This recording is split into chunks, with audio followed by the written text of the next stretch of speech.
First blood. Your middle tower is falling. You think Kaka knew I stole his rum? Hey,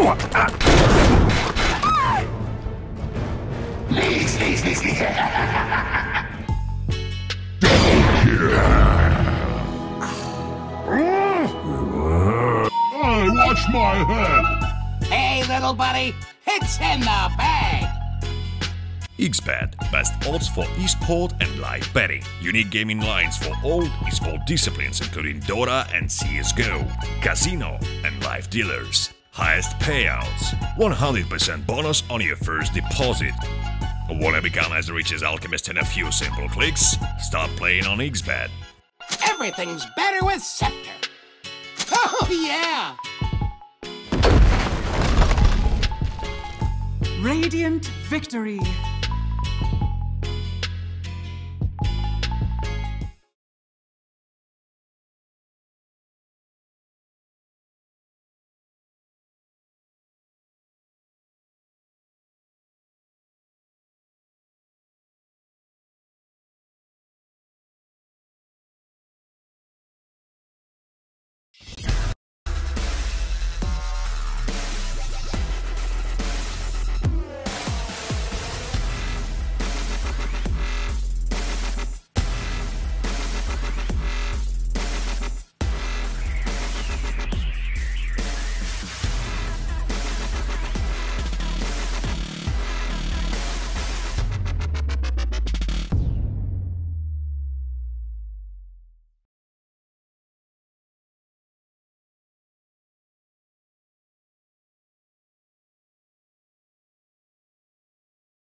Best odds for esport and live betting. Unique gaming lines for all esport disciplines including Dota and CSGO, casino and live dealers. Highest payouts, 100% bonus on your first deposit. Wanna become as rich as Alchemist in a few simple clicks? Start playing on XBet.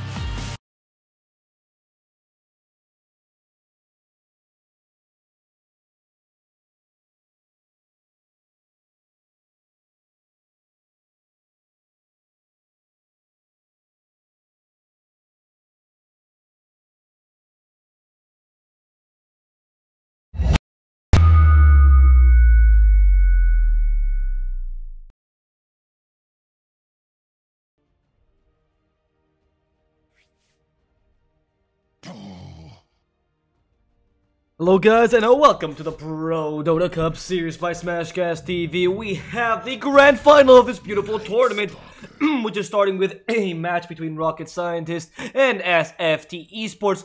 SFT comes from the winner's bracket, so they get a one-game advantage. Rocket Scientist sadly will not have that. It's the grand final of this great tournament, Prodota Cup, which is only possible thanks to XBet, so do check those guys out as they offer you the chance to bet on your favorite Prodota Cup teams with the most favorable odds and the highest payouts. Use code BOUNTYX to get 100 euros in XBet for free. That said, guys, before we get into the draft, my name is D Swordfish. Nice to meet you. I will be your caster for today. Let's get right into the draft, shall we? Rocket Scientist styling out with the Ancient Apparition and the Faceless Void to start off with. Interesting. Good combination here. To get a Night Stalker now to also get a good early to mid game. You know, that mid-early game where it's after minute 7 or so. Or actually, after minute 4, really. Night Stalker's peak. Or not peak, but his first power peak, which is when the first nighttime comes. He's able to kill most things in the mid lane especially, so it secures the Faceless Void will have an easier time as they probably won't want to gank him. And as he's a melee carry, he has a weaker laning phase or a harder time really kicking out the offlaner without the Ancient Apparition. So I like the combination, if only because they had more stuns. The Cold Feet is hard to trigger with only a Void. So it seems like maybe this combination might work out in the nighttime, but in the daytime they're going to have a really hard time getting kills.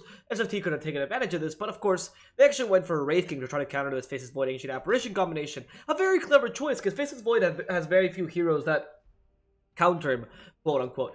In the sense that you can pick either a really tanky hero or Morphling Abaddon. That's the two heroes that usually people think about because, you know, they can either morph in the chrono or just use the borrowed time in the chrono. But the Wraith King is the hero that actually counters the Ancient Apparition plus Faceless Void combo, because that combo actually takes away a lot of tanky heroes from the equation, and also those two because they both deal well with the Ancient Apparition.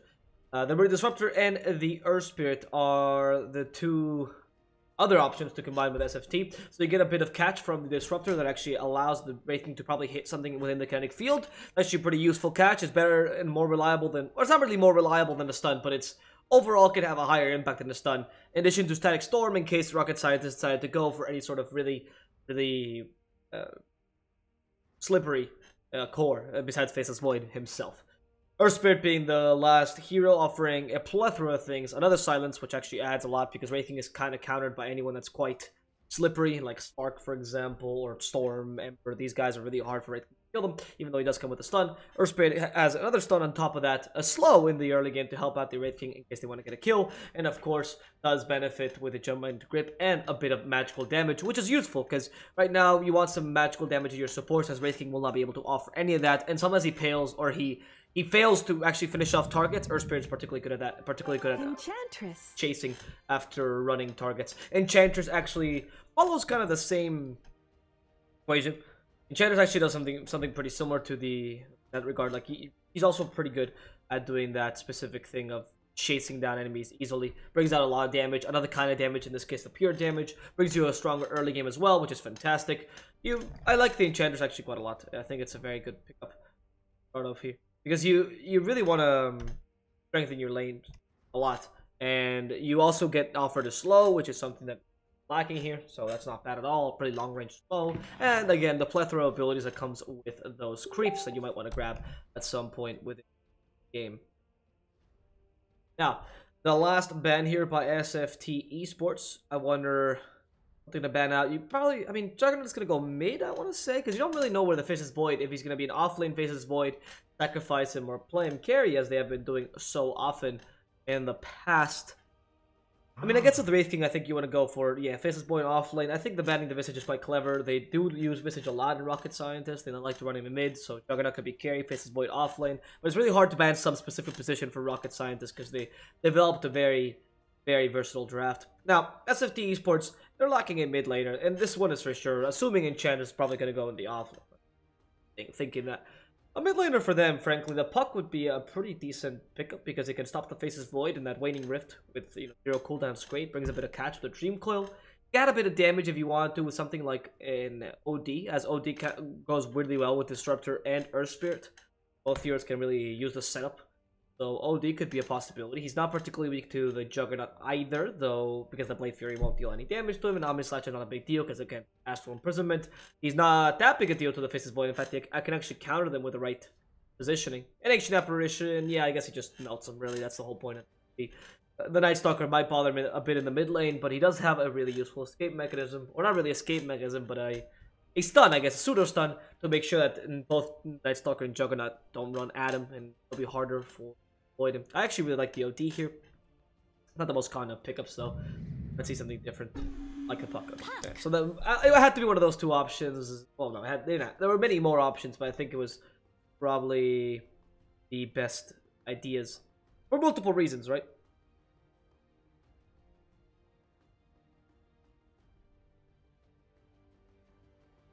The Puck here, getting a Waning Rift, for example, is able to stop the Juggernaut or the Faceless Void from using other spells in time. I actually, Waning Rift has a 0.01 cast point, so Blade Fury should be faster, but the Time Walk certainly stops that, so getting a silence is actually really useful. On top of the already two you have, it's an instant silence as well, like Static Storm, a bit of catch. I just really like Puck. Rocket Scientist now pick up a Dragon Knight as their answer for their mid lane.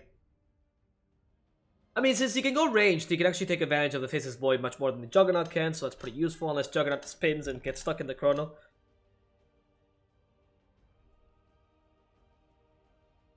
So, well,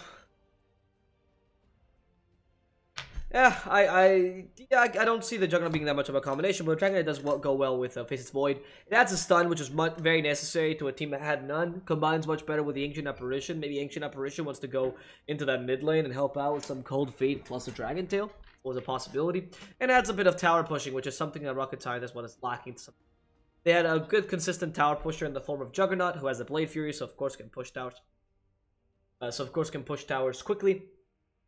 but the Dragon Knight actually adds a much more reliable way, and on top of that, a much more useful way. I actually don't go for either draft. I think Dragon Knight also really clever pickup together with Juggernaut to counter that Disruptor. The insane amount of silences the enemy team has because he's not so reliant on spells. The Juggernaut is similar because he gets Manta Style usually and can always Blade Fury before the silence comes in. So, and one of those silences is quite slow in the form of Juggernautic Grip. The other silence, Static Storm, and Waning Rift are quite hard to evade, but you should be able to evade them if you can see Disruptor coming. Oh, I like the lineup for both teams actually. I think Rocket Science has adapted very well to this. I do still go slightly for SFT Esports. I think that Wraith King is a pretty clever pickup, and they don't have any range heroes to kite him, so they're actually playing into the Wraith King entirely. They kind of forgot about the Wraith King as a valuable hero here. Yeah, sure, they grabbed someone that's pretty strong against physical damage, which is mainly what Wraith King deals, right? So you can deal with Wraith King's damage by getting a bunch of one, which is an option. Is Dragon Knight, but the better way to deal with it is the kiting, because Wraith King, as soon as he gets a crit on you, a 300% damage crit, it's just you really can't. Even if you have a great armor, you really can't withstand that many of those, right? And that's just pure chance. You don't know when it comes by, so the best way to deal with Wraith King is just not letting him touch you whatsoever, not letting those crits happen by chance or by whatever. You just run away every single time.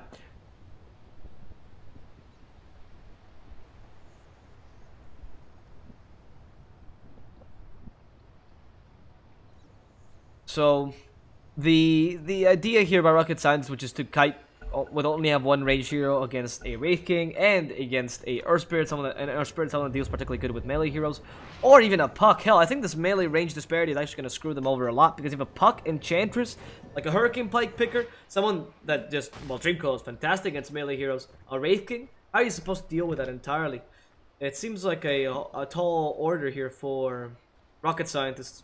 It seemed hopeful, but don't know how well that will work. I'm actually going to, increase the volume of myself a bit.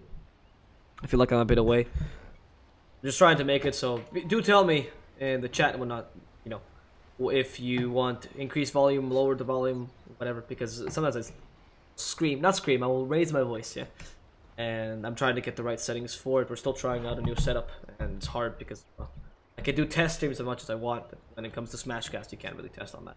Anyway, SFT ready for the room. There's not going to be any incursions, no invasions for now. Ancient Apparition and Night Stalker kind of hanging about, making sure that boundary run does not get taken by the Juggernaut. Ends up being okay. I mean, does not get taken by the enemy team. They're making sure that they take both of these runes. Both teams are probably going to play it relatively safely until Earth Spirit gets a level 2 or it's minute 4. Night Stalker also has a level 2 and starts ganking the mid lane. It's a bit hard to gank a Puck unless you. I mean, the Night Stalker tends to get to level 2 around minute 4. A bit earlier, but around minute 40 tends to be level 2, at most 2.5, most of the time. Unless he can get level 3, and that would be really useful. But then the question is also, would you go for one level of Crippling Fear over Void? And when you get level 3 before minute 4, that would be fantastic. In fact, I would like to see an Iron Talon build here, for example, Night Stalker, but he's not, because he's going to try to secure this mid lane for him. If you were to go for level 2 Void, you're much more useful in the daytime, as you will still offer a bit of damage. So, if you get the level 3 again before the first nighttime, which is minute 4, then you should be able to just get the second level of Void and be happy about it, as you'll probably raise a whole level by the end of nighttime, as it was 4 minutes. But if you get it in the halfway through nighttime, then it's a bit more dangerous. You're not so sure about that pickup, and you can't go for the Crippling Fear. Now, Nikwa, oh, careful. Blade Fury will come by here. Nope, Nikwa's actually way too quick. That Void is annoying, but like I said, in the daytime, it really is only a bit of damage. Not much of that silence, or sorry, that slow. Only 0.75 seconds? No, 1.25 seconds. I underestimated it.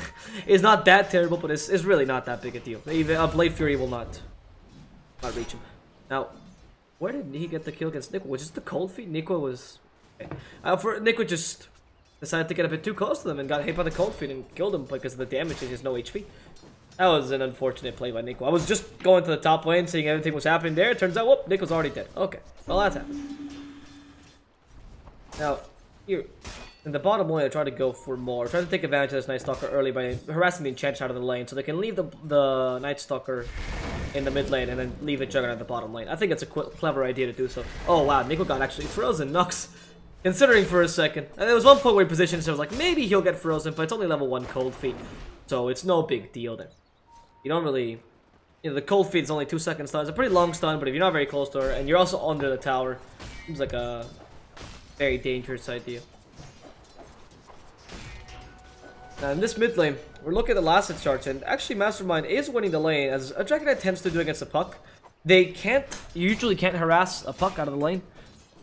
Sorry, a Dragon out of the lane as Puck, and the Dragonite can last it better than you with the Quelling Blade, because of the extra damage he gets, of course, and the fact that his animation is a bit smoother, and well, much easier to hit with, because it's melee. And that usually puts the Dragonite slightly above the Puck, but not by too much, because he can't really harass the Puck either. So it's going to be a very even lane, where both of them grant last hits, and that probably... that benefits... I actually argue that benefits the Puck side, because the Blink Dagger is a bit more important than Masterminds in this situation. Experience is armlet, probably the first item. The Blink Dagger does much more for the Puck, or the Veil Discord does as well. So I feel like the Puck can have a bit more impact with that extra farm in the beginning. Nico can... No, they can't find him. I mean, even with the Ancient Apparition leveling 1 Ice Vortex, it's very hard for them to actually kill Nico. At least they take down his creep, which is a bit more important in the early game. Oh, Thompson, really? A bit too far, went close to the tower. Mastermind for a second was really considering that kill. But he has no mana for Breathe Fire. Now that he finally got the bottle, he can get the mana necessary for Breathe Fire, and Thompson can no longer do those plays without being extremely punished by rocket scientists. Now for now, the lead at minute 3-2 is 1-0 in favor of Rocket Scientists. Just a slight lead, but no big deal. They're barely at 1k above each other. Only minute 3, of course. We are seeing the Dragonite slightly pulling ahead now above the Puck. Expected. In the bottom lane, also a lot of harassment towards the Enchantress, who's doing about as badly as... Oh, no, who's doing a bit... No, considerably better than the Void in this top lane. The fact that he's melee is really scrolling him over. Do they have a glimpse to send him back? No. Now, because of that... Oh, careful, Thompson. No, just harassment with Illusory Orb. I thought for a second that when someone was coming by. No. Night Stalker will be coming by soon though. Minute 4 is almost there, but Sharuk takes the bounty rune and will immediately go... Well, is it mid lane or is it... Oh, the rune, the double damage rune is his ideal. Sees Pablo and thinks, well, time to hit on Pablo. Boulder Smash plus Rolling Boulder saves Pablo's life there. Good stuff. But Sharuk decides to go down to the bottom lane instead. Nikwa being very treacherous with her movements. And now finally caught up by the Void. Nikwa will end up going down, but Sharuk has too much damage and nothing Hellbird Smasher can do to stop him. Now in the mid lane, no, that was just a bit of harassment. Can't tell with the map.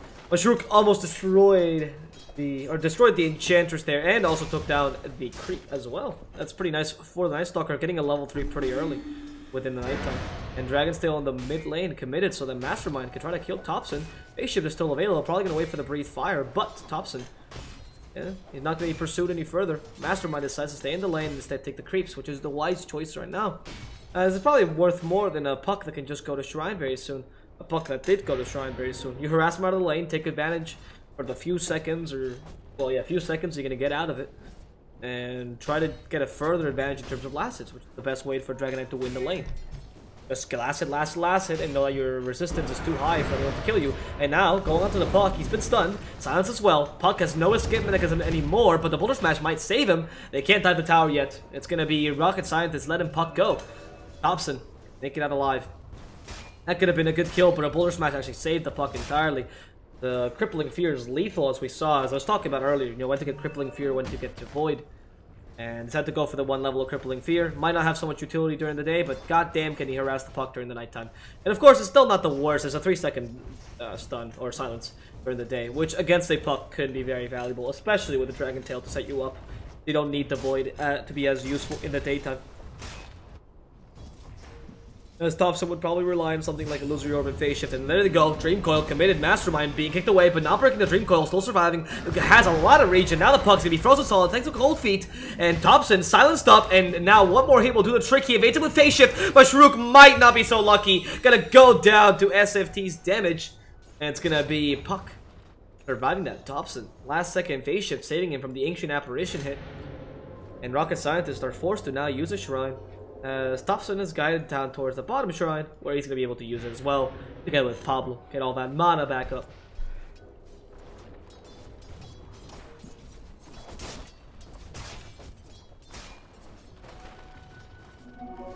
Now, you can see with those rotations. Oh, actually, is the exit operation in a pickle here? Yep, the haste from the Puck makes it really easy for him to get kills. The crippling fear stops him for a couple seconds, but Puck, I mean, no Dream Coil, he's still following through. Haste is still active. Solon is likely to die. Waning Rift, a bit of hits, 2 more. Solon still surviving. Enchantress gets the last lance to the face. Now Pablo running away together with Nikwa and Thompson.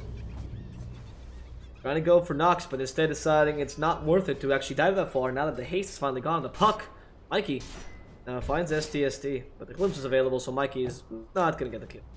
So, Lifting had a lot of time here. Elden SDR, a lot of time to just farm by himself. Got a minus, I'm pretty sure, minute 6, which is quite quick. His net worth is actually above everyone else's. Nobody can really stop him right now. It's really hard to gank away to begin with, and it's harder, especially if the supports are being aggressive. And now Nikwa here in the bottom lane, silenced up, but that's not going to serve for much. Human Crim misses both, as the Cold Feet will not serve against Nikwa. The Vulture Smash also misses, sadly. And Thompson loses that tower in the mid lane. Hey, Thompson. Mastermind will put a lot of more pressure now that the tower is gone. And Pablo actually finds Basharuk. He has no mana, but Basharuk is committing to this. The Puck joins in. Dream Coil committed. Now Basharuk silenced up. And nowhere to go, nowhere to escape. Will end up being pummeled to death as SFT take yet another gank in their favor. Gonna work out quite nicely for them.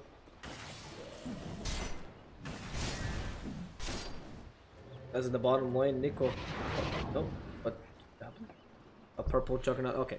A really low HP Juggernaut decided to just TP away in front of Nico, who now has impetus and deals a considerable amount of damage. Nico, who also sold a catapult and wants to make sure the enemy team cannot take it, as that catapult is worth a lot of gold. Oh, did it just turn into Dire before it died? See that corpse was a Dire corpse. The Trader catapult was Dire all along. Now, Elden SDR still farming up in the top lane, but happily so because his net worth even higher than the Dragon Knights. He's been trying to farm as best he can. Ooh, Boulder Smash hits Basharuk right in the face, stunned up. Basharuk will not survive the hits of impetus. Nikwa will get frozen solid though. Solon guards the solid body of Nikwa. Instead, they just have to go for Pablo. Pablo seems like an easier choice. Rocket Science will go for the easy kill. Nikwa though, now left alone. The Elder Dragon form so close by, together with the Dragon Tail, but Nikwa is just way too fast with those face boots.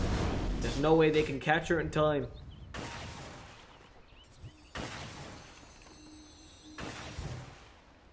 A Mikey. Oh. All the weepings on Mikey.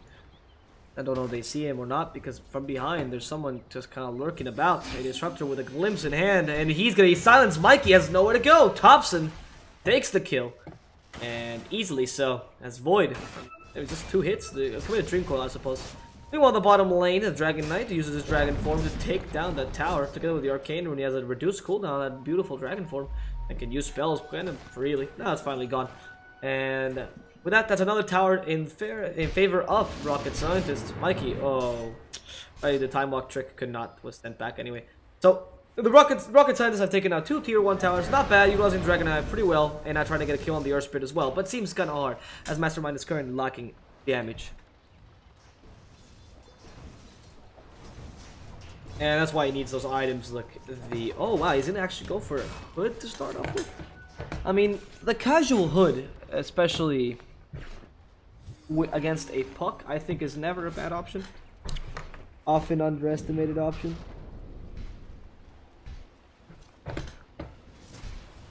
But, and you're up against an Earth Spirit as well, and a Disruptor. I think it's not a bad option. I just think you will be lacking some damage. Your Juggernaut is pretty much going to be your main source of damage, and that means nothing in the Chrono, as Juggernaut is a melee hero. Within the Chrono, you have to get it either perfectly angled so that he can hit hard, or you're just screwed. And, you know, I don't like that idea too much. I like to rely at least on the Armlet, for example, here. Especially against Illidan, who you might have to kill twice, because how do you have enough damage to kill this man? Now, the stun. And the stun from Dragon Tail as well. They want to make sure Illidan cannot hurt Nox too far. He does have Wraith Fire Blast level 4 with crit level 3. He hurts pretty hard. Went for a very offensive build. Now Illidan goes for a second stun into Mastermind. Rolling Boulder will barely miss him. The Boulder Smash stopping the Void from chronoing, but he's not level 6 just yet. He's been jumping at the Gripped as well. Silenced up. And a good Breathe Fire Does a lot of damage. Reincarnation back up thanks to the mana. Waning Rift now magnetized onto everyone, and they're all very low on HP. Mastermind will be the first to fall, as the Wraith King, still without Reincarnation, will be triggered. He comes back to life. He goes on to more. Night Stalker now the target of aggression by the Wraith King. He keeps on hitting. There's the Wraith Fire Blast. They stun him out. He's now slowed as well, but Shrook will fall to Illidan SDR's damage. And in the backlands, a Juggernaut against Thompson. With that, SFT take down plenty of heroes from Rocket Scientist and establish themselves as the kings of this match right now. 4-9 with already a 1-game advantage because they come from the winners brackets. They want to make sure that this game also goes to them, ensuring that they're a complete domination of the Prodota Cup tournament, getting themselves only one step away from the final. The question is, will they be able to do it? The Wraith King is working out for them for now. Illidan, what is going to be your build? Is the Armlet really the choice against an Ancient Apparition? Probably not. Oh, actually, Armlet still has utility against the Ancient Apparition if you're Wraith King, because of the fact that the Reincarnation is pretty useful. And of course, you can still Armlet toggle when the Ancient Apparition has not used Ice Blast. If he has to rely on Ice Blast to stop your Armlet, then that's a pretty big deal. And you can always die once early on in the team fight. And, well, not really die once, but I guess the Reincarnation cooldown is also as high as the cooldown for Ice Blast. But if you go for any of the builds which reduce cooldown, and you mean his... Well, maybe if you go for any of the items that reduce cooldown, like some of the builds have gone for, I suppose that would also be your way of ridding yourself of the Ice Blast. Ridding yourself of the Ice Blast, thus allowing the armor. That seems like a very complex thing. Now, Static Storm actually finds absolutely no one. Dream Coil instead used and traps the Night Stalker in time. Mastermind now going for Pablo. Dragon Tail comes a bit too late as he's stunned. Once he boulder smashes, the Ice Blast misses absolutely everyone, and SFT will get out of there alive. But now they're angling. Look at Nox and Mastermind kind of running away. You're not going to let them. The Chrono in the top lane actually finds a Wraith King, but he doesn't have a Reincarnation anymore. However, the Blade Mail is still available. You don't want to fight him against him alone. Mikey, careful. And Illidan SDR, pretty confident in the survival skills here as everyone follows after Illidan. And from behind, the reinforcements are here, but SDST might not know the smell of danger. Once he sees it, SDST will have to back off.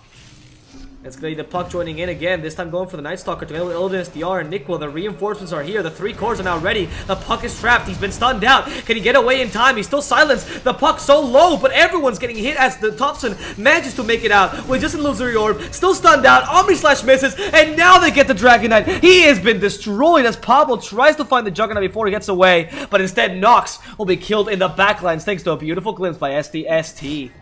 They end up saving Thompson in that play, who went in a bit precariously, but was confident in his teammates.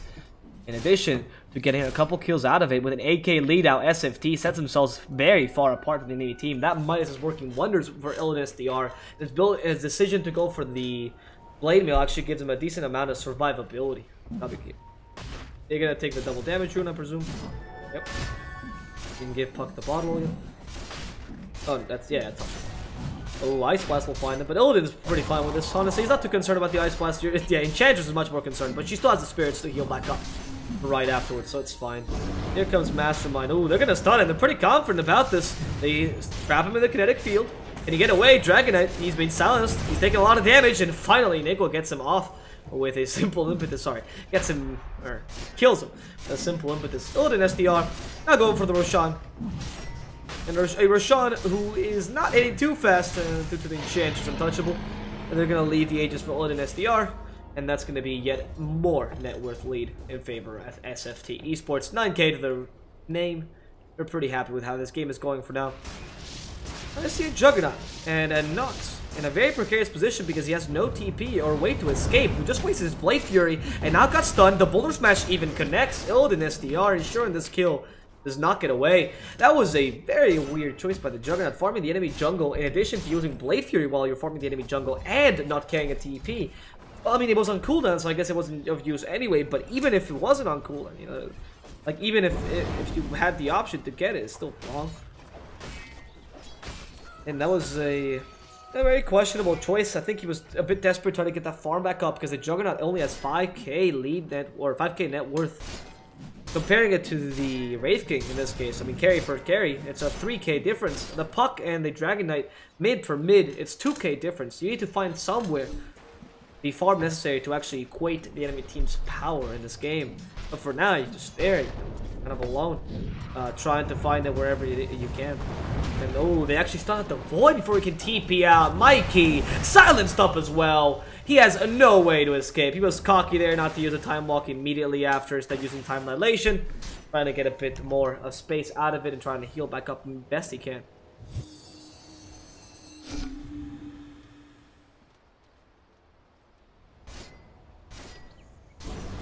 Topswim, just grab the regen rune. You could easily go for a hunt. I don't know if you want to, you know, waste your time with that when you can just push with the Aegis. After all, you still have 3 minutes for the Aegis. You could get like 1 or 2 kind of ganky kills and then proceed to go for actual towers here. So Ilden, I don't know what he's looking for right now. Is going to be a Radiance into an Octarine Core possibility? Or will he try to go for, in this case, a Blink Dagger, try to increase his mobility? I don't understand why he's hitting all these heroes differently. Try to get the crits, I assume. That's critical damage. Great.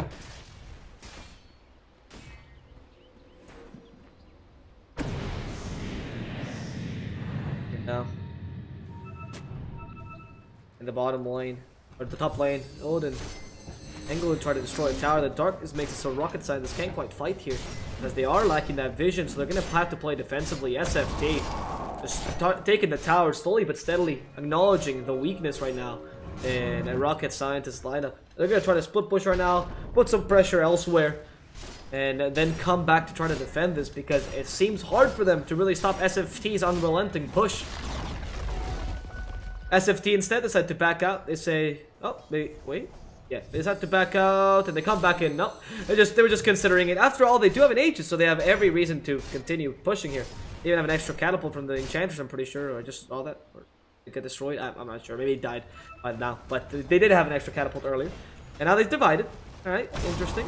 They're divided as Puck and Wraithing still hang about later. Maybe Puck is just trying to go clear some lanes. Not a bad option either. He did trigger a haste rune in the process. Ilden still has that Aegis and the reincarnation. And 1 minute and 30 seconds for that Aegis to drop. Be the first thing to drop anyway. Oh, as they stop the Juggernaut, stunned out. There's the Static Storm as well. Chrono. Ooh, this poor Wraithing stuck in it, but they're gonna go for Disruptor first, trying to take away the initiation of the enemy team. Pretty wise choice as Disruptor is dead. Ilden somehow still alive to heal him back up best he can with those crits, and look at Ilden go, taking down 2 immediately, double kill. Still surviving, no reincarnation wasted, no Aegis either. Meanwhile, Mastermind. Engels is about to look at the Dragonite, just kind of checking out an SDR, trying to defend his tower best he can, but he gets stunned immediately, and Dragonite would be caught in a bad position. He has to heal back up. That hood would not do much. In fact, Wraithing dies just to slow down Mastermind. Mastermind is 1 impetus away from death, and that is the Dragonite gone. Ilden dealing enough damage with just a simple reincarnation. He'll kill off this poor Dragonite. Good thing the Aegis is not triggered first. Now, they're gonna go for the Rax immediately.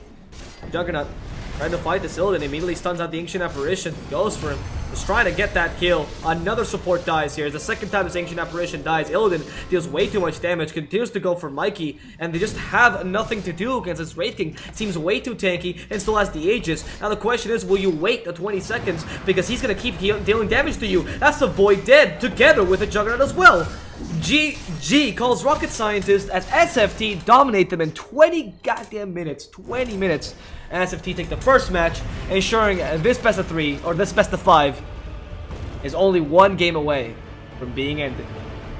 We'll see what happens next game as SFT managed to win a 3-0 this beautiful best of 5 final, or they will be beaten this next time by Rocket Scientists. It's Rocket Scientists' last chance to redemption. Don't miss a step if you watch Prodota Cup. Come to Smashcast and follow the channel. Of course, follow me on Twitter as well. My name is DSwordfish. That way you can find the latest updates for these great Prodota Cup games. And we'll come back very soon with the next game of the day between Rocket Scientists and SFT Esports. Hope you've enjoyed the first one, and I'll see you guys very soon. Xbet, best odds for esport and live betting.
blood.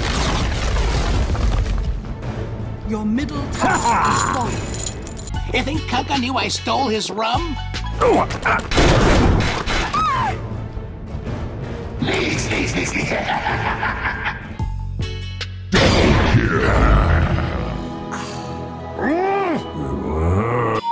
watch my head.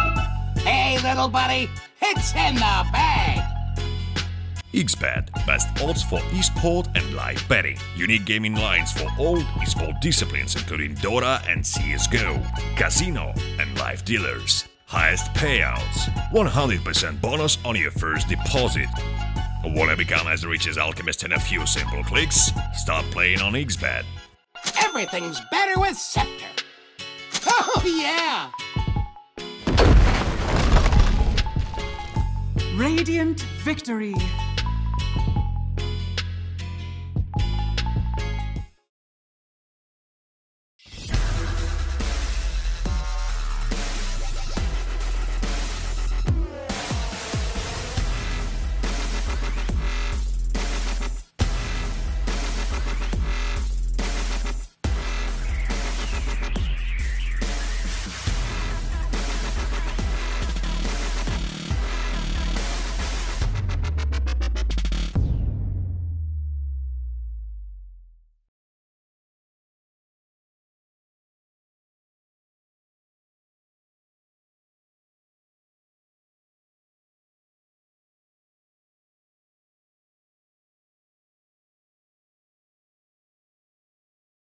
XBet, best odds for esport and live betting. Unique gaming lines for all esport disciplines including Dota and CSGO, casino and live dealers. Highest payouts, 100% bonus on your first deposit. Wanna become as rich as Alchemist in a few simple clicks? Start playing on XBet.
Hello guys and welcome to the Prodota Cup series by Smashcast TV. We have a match between Rocket Scientist and SFT Esports. It's a match that decides who is going to get the Prodota Cup as a whole, as we are in the grand final of this amazing tournament. It is only possible thanks to our great sponsor by the name of XBet, where you can bet on your favorite a betting site where you can bet on your favorite Prodota Cup teams with the highest payouts and the most favorable odds. If you go to the website and use code BOUNTYX, you'll also be able to get an €100 deposit for free. That's it. Before we get into the draft, allow me to present myself. My name is D Swordfish. I'll be your caster for today. Let's get right into the draft, shall we?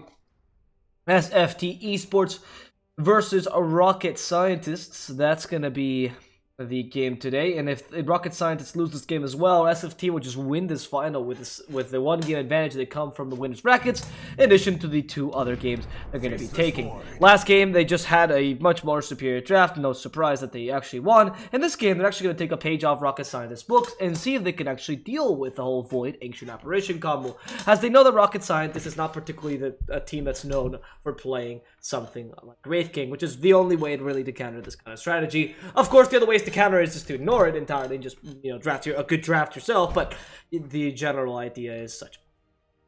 The point is, SFT Esports, to combine this with an Earthshaker, it's actually a really good initiation, a really good team fight in general. Earthshaker faces Void Ancient Apparition, Ice Blast Chrono plus the Echo Slime. They're all now fighting up against a Silencer, which is the best way to deal with this kind of draft.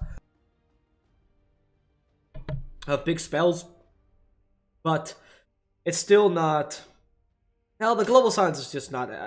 It's just gonna have a longer cooldown than the Chrono plus the IS plus combination. I don't know how reliable you can be about it. I do actually like the SFT Esports pickup of Jakiro here. It works really nicely with Ancient Apparition. Actually, turn Cold Feet this time. Allows your Shakers to be the offlaner, which is something you want. Faces Void in this case to be the carry, typical Illidan carry. And Jakiro also offers a lot of ways to actually control the silencer before the global silence can come out. There are ways that he's going to have a hard time dealing with, especially if he just, throws an Ice Bath or a Macropire. Global Silence will probably come afterwards. And you always have the combination of Chrono and Macropire in case the Ice Blast is on cooldown. Rocket Scientists, though, don't have a bad draft themselves. They actually start out with an Earth Spirit Marana. Interesting combination here. Probably to win the mid lane pretty hard. Rolling Boulder ensures that the arrow will almost always hit. A Silencer to zone out whatever comes out in the side lanes. And then you need some sort of carry that actually combines well with the Silencer. Just something with a bit of kill potential. The Sven comes to mind because he's particularly... well, not really against the Face's Void Diffusal Blade. You can really pick up a Sven because he does last decently in the Chrono. Even though God Strength is really annoying. Actually, I don't really like the Sven here. A CK actually seems much better. In fact, the CK seems pretty good here for Rocket Side. They're going to go for the offlaner first, though, being Legion Commander. Legion Commander, the dual Global Silence is a very, very classic combo, so Legion Commander actually suits this very well. You can easily catch out the Face's Void, prevent all the other ultimates, and then kill him off quickly. Face's Void is a pretty squishy hero, so you want to just duel him immediately and just try to murder him as soon as you can.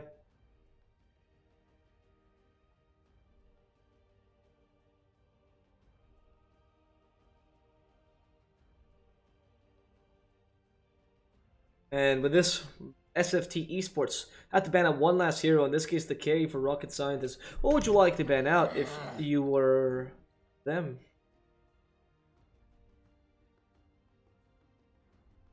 The choices are, the Weaver seems to be the choice here. I don't know if the Weaver is the best option. I kind of like the CK, now that I mentioned it, even though he's a bit weak against the Earthshaker. Let's deal with most everything else. A lot of your options get taken away because of that Ancient Apparition as well. The Ice Blast can be very scary against armlet carriers. You want to go for some sort of agility carry. Maybe on the Marana in the carry position. And then a mid... ooh, that ban of the Invoker is interesting. They don't really have... I mean, I guess he works nicely with the fight, but... Rocket Scientists could still run the Marana in the carry position, which actually work quite nicely considering what the enemy team has. And you yourselves run something along the lines of a Troll Warlord. A Troll is actually pretty good here. Not the best hero, hits the Face's Void, but not the worst. Nothing in the enemy team particularly counters him. He's fantastic with Silencer, fantastic with Legion Commander, and works really nicely with the Earth Spirit as well. I do like the Troll Warlord, gives you a bit more of that pushing power as well, which is never too bad. Lifestealer is always an option as well. You do have a couple of vehicles for Lifestealer. He's not particularly weak against the enemy team. Or Juggernaut by the same vein. Rocket Scientists. Lone Druid is the choice. I mean, you get rid of the Ice Blast being too powerful against you, but the Lone Druid is particularly weak against Face's Void. If he catches you within the Chrono, which is quite likely considering Face's Void will definitely go for the Blink Dagger at some point. Make the Lone Druid a bit, well, useless essentially, and you don't really have many ways to combine with the Lone Druid to be effective. I wonder if they're going to run him or many things to come out of the Lone Druid to be effective. I guess he does bring some pushing power to the table to counter Jakiro's pushing power to some degree, so you have that, and the Marana plus Lone Druid is okay, especially with the leap giving some attack speed around him. We'll see what SFT grabs now as the mid laner against a Lone Druid or a Marana, because either one. The Quap could be an okay hero, kind of stands in between, works really nicely with Face's Void as well. The Sonic Wave is an easy combination, but they're kind of weak to Silencer, so you might want to go for something that's not particularly weak to the Silencer that can dispel it nicely, or something that can just naturally grab the Yule Scepter. Maybe Lena, but the Quap can also naturally grab Yule Scepter and be pretty much fine, and they don't have any other ways of stopping the Quap, or hell, even like a Storm, for example, would be pretty useful here, because they're really lacking stuns, only having the Duel and the Boulder Smash. You guys have two silences though. Storm is too excessive, but Puck Queen of Pain is the right amount of Slippery to run in that mid lane. The Ember also comes to mind as a pretty decent hero, in combination with the Face's Void and the Ancient Apparition, can easily catch out a Lone Druid. Wow, the choice was the Wind Ranger instead, but that was not something I was expecting, but it's not... I mean, I actually kind of like the Wind Ranger. It does deal well with the Lone Druid, because that Shadow Shot can be... oof.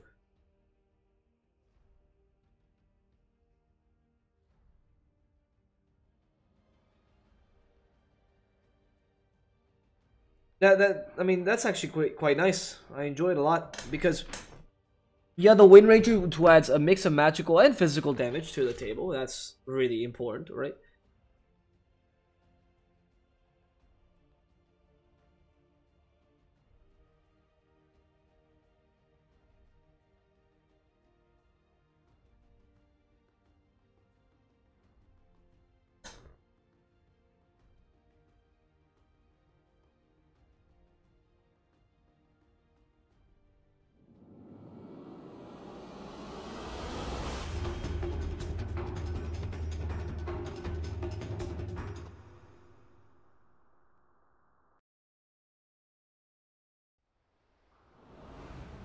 Hey, like we were saying, this game, I think it's a bit more even than the last one, but again, I will have to go slightly with SFT's lineup. They do have a bit of a wombo combo lineup with much more leeway because of the Chikiro and the Wind Ranger having two combinations with the Chrono, and of course, deciding to run the Face of Boy as a carry, so it actually has utility within the Chrono, not just with those two abilities. Adds to it. Also a good amount of team fight in the form of an Earthshaker as well. In fact, they're going to run an offlane Jakiro, which even adds to his utility more. Bash Jakiro. And as Pablo is going to be running the Earthshaker instead in the support position. Together with an Ancient Apparition, this combination is actually even more lethal because you have a long range stun together with Cold Feet. And that stun can even stop someone from moving too far away if properly angled, even though it's only 1 second stun from the fissure. So the Cold Feet can definitely trigger. Combination with the Face's Void and a time lock makes it really, really hard for you to run away. I like what they're doing here. It's going to be an Earth, or a Lone Druid, sorry, in the carry position. Instead running mid, it's going to be Mirana, I'm pretty sure. Yeah, played by Mastermind. It's going to be Mirana versus Wind Ranger in the mid lane. You probably can't run the Lone Druid versus a Wind Ranger. It's a bit too dangerous. The Mirana has an easier time. Well, an easier time than Lone Druid, but not particularly an easy time against Wind Ranger. Either Thompson actually can deal a considerable amount of damage and has a really nice attack animation as well to be able to get creeps easily. So, in this situation, I do, again, favor SFT's lineup, but not by as much as before. I think they can do a bit better. The execution is definitely going to be important here. SDST, oh, Mikey. Nice dealing with the rune. Illidan went a bit too far in this. In fact, he might even suffer because of it. He's already lost the rune. The Boulder Smash can still find him, and if they just find out that he went for time lock first, he'd be screwed. But instead, not thinking that was the case, they're going to go for the Ancient Apparition. That time lock first for Illidan was a grave mistake here. Or could have been a grave mistake had they figured it out. They didn't get a single time lock in that fight, which is why they didn't know, but very powerful. I love the usage of the offensive wind run. And this is something we saw recently. Oh, there's the Earthshaker even, which is, actually don't remember who it was that did this first, but it was a long time ago. You know, Wind Ranger used to just get wind run always, right? And in the off lane, because you needed that kind of escape mechanism. But in the mid lane, people started theorizing and saying, well, what's the point of wind run? Right? Oh, that was a really nice arrow, actually. That's why you don't wind run that far in. Thompson, careful. Right, he still has a salve, though, to build back up. But people used to think, what's the point of wind run early on in the mid lane? And it's true. Like, what's the point? You don't really need it as an escape mechanism. But then it got buffed and buffed and buffed, especially in terms of mana cost, and mana cost just became lower and lower and lower. And now it's like, well, I can still use the wind run early on to just be a bit of be aggressive. After all, it does provide a slow. It provides, you know, pretty much invulnerability in the early game, and at least for melee attacks, and also a bit more speed, which means you can harass the enemy team. And since you already have a nice attack damage, your auto attacks tend to be enough harassment. So we've seen a couple heroes actually picking it up and using it because of its low mana cost ever since the mana cost reduction, and just using it now. Again, the revival of wind run in the mid lane, but this time in an offensive manner rather than defensive. And it's really hard to really stop a Wind Ranger unless you have some sort of specific stun or silence to, you know, counter him. You were fighting against Alina, for example, it'd be a bit harder to do this kind of strategy. But against a Mirana who has to pretty much land her arrow on you, yeah, the Wind Run will win every single time. And we see how he's using it really liberally. Doesn't really care about the mana situation because he does have a nice mana region to begin with. And he will be getting that 4 mana region soon enough anyway. So it's very important for the Wind Ranger to just win this mid lane. As you can see, 10-5 is the score, so they're winning right now. Mikey not being harassed, but no time lock yet. He actually stopped that attack, so he was not going to get a time lock anyway. Fissure stopping Mikey from moving away, and he can't quite go there. Probably has to block the place, but Mikey decided to choose an alternative route instead. Going for these stairs specifically. There it is. And finally going back to his tower, where he's safe again. Nico's been left alone most of his time in the bottom lane, has not been killed just yet, slowed constantly by the Arcane Curse and the Dual Breath. It just ensures enough damage for Solon to be careful. In fact, ooh, Liquid Fire very close to murdering him if he just had 1 second off. Nico might die though, as the Earth Spirit. Nope, it's going to be Nox who gets the first blood. Went a bit too far, did not really calculate the whole liquid fire thing properly. He thought he could kill him, he did not. And as a result, he actually lost his life. With the Earthshaker not really able to do much but fissure from afar, because that's what Pablo does. And now with the wind run, also it's another great ability you get. Wow, actually 2 levels of wind run. That's okay. That's unexpected. Even though it does have a mana cost reduction, I think that maybe excessive. But I mean, it's working out for Thompson. I like that build quite a lot. Instead of going for Shackle Shot, you usually in the early game don't have enough mana for Shackle Shot anyway. You want to get up to level 10 to actually be able to spam Shackle Shot properly. So the only 1 level of Shackle Shot seems more appropriate. It's also true that the stun, like the stun duration from Shackle Shot is quite pointless, and you're really meant to hit it in the early game, right? So if you don't have anything to hit Shackle Shot with, then it's become pretty useless. But now it's only 0.75 seconds. Used to be 1.25, if I'm mistaken. Ooh, Mikey, so close to being triggered by Cold Feet. And now, bottom lane, but Shruka, she pushes Nico far away. Well, can't use the dual breath just yet. A fissure trying to save him. Nico still has the dual breath if he gets unsilenced. Pablo, good fissure, saving his life there. Turns out Rocket Scientist just can't quite catch the Jakiro.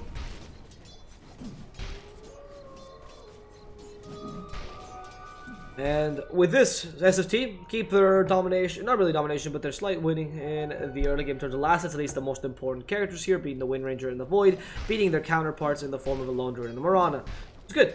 But in the off lane, the Legion Commander is actually, no, never mind. The Legion Commander is actually doing worse off, is actually worse off as well. So where does the farm come from? Yeah, because Nico died earlier.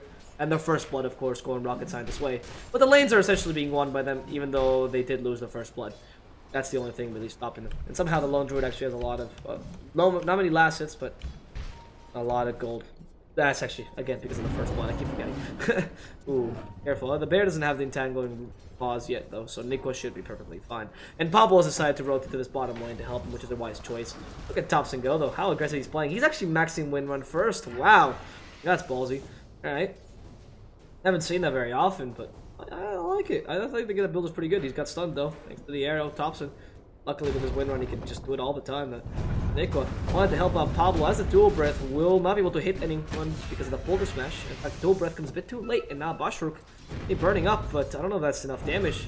He should be perfectly fine as Nico is pushed away with an arcane curse. They just lost Pablo and did nothing in return. As Mikey gonna be slowed down in the top lane, but not destroyed. Cold Feet won't trigger. Even if it triggered, I don't think they had enough damage to it.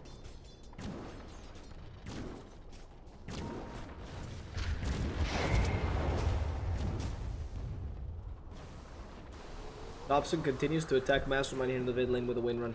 I'm very enjoying this, very much enjoying this kind of build. I think it's quite clever. It's something that we haven't seen often, so just very fascinated by it. And I know it seems pointless because it is pointless, but I just enjoy seeing this once in a while. The top lane also sees SDR and Mikey duking it out by quite a lot. Illidan pretty confident that he can kill Mikey, but of course, if he gets a lucky moment of courage, can always press the attack. You don't want to dive too far for that.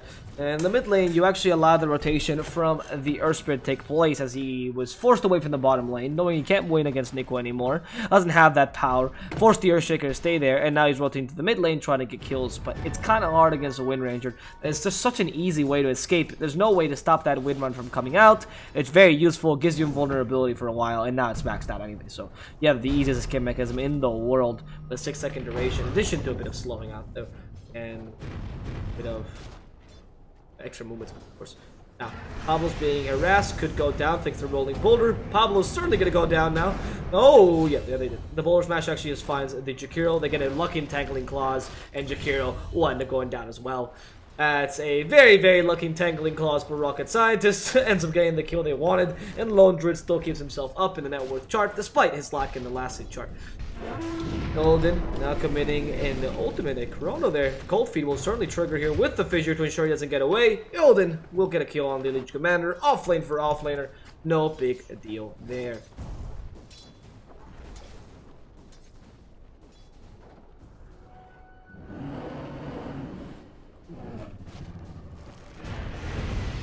Now, Kiro, careful. Nico, oh, will be stunned out. And that last word, it's just sniping him away. That bear doesn't even die there by Nox, so ends up being really beneficial. Again, the bottom lane, that Jakiro on the off lane is just not working out. Fissure, though. stopping the Mirana from walking away, probably forcing it to leap. That's the idea. The Wind Run again, used harassingly. The Shackle Shot finally grabbed by this Wind Ranger.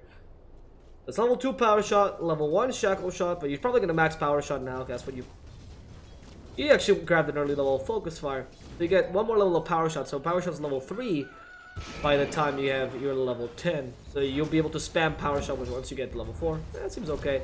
Mastermind really wants to hit with that. Ooh, the Focus Fire got committed. Mastermind.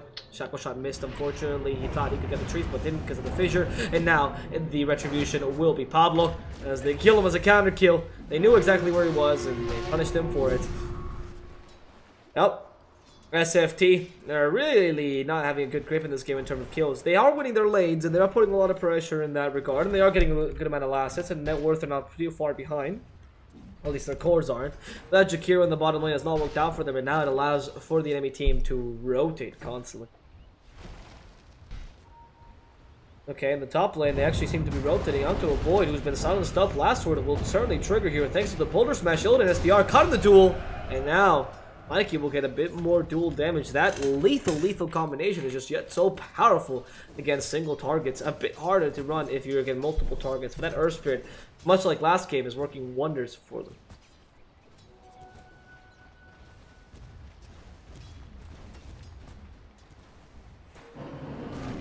Duel on the bottom lane. Oh, careful. A Lone Druid got absolutely out of it. There's the arrow. Hitting Thompson. Pablo is coming from behind, so Thompson certainly wants to fight here. Uses the Focus Fire into Mastermind. He gets stunned out, but he uses the Wind Run right in time. Bashruk now struggling against him. The Shackle Shot actually connects and hits him. The Power Shot to finish him off. Thompson has to get away. Uses the Magic Stick to survive that last word, but Mikey's coming from behind. He's been silenced. The duel will certainly come out. Thompson's gone, and now it's Pablo being left alone against 4. How is he supposed to... No, 3, because 1 is running away. How is he supposed to survive this? Has no Echo Slam, no help from the rest of his team. They even leap. They actually committed TP for Pablo, which was completely unnecessary, but at least they get that kill. Pablo will give a double kill to Mikey, who's getting a lot of dual damage out of this now. And even though before the last hits was able to balance out the kills, it's starting to not look so nice for SFT Esports as they lose Thompson there in the mid lane. Pretty huge there. And they also lose an Earthshaker, giving even more intelligence to the Silencer, giving even more damage to the Legion Commander. They're playing exactly the game they want to play.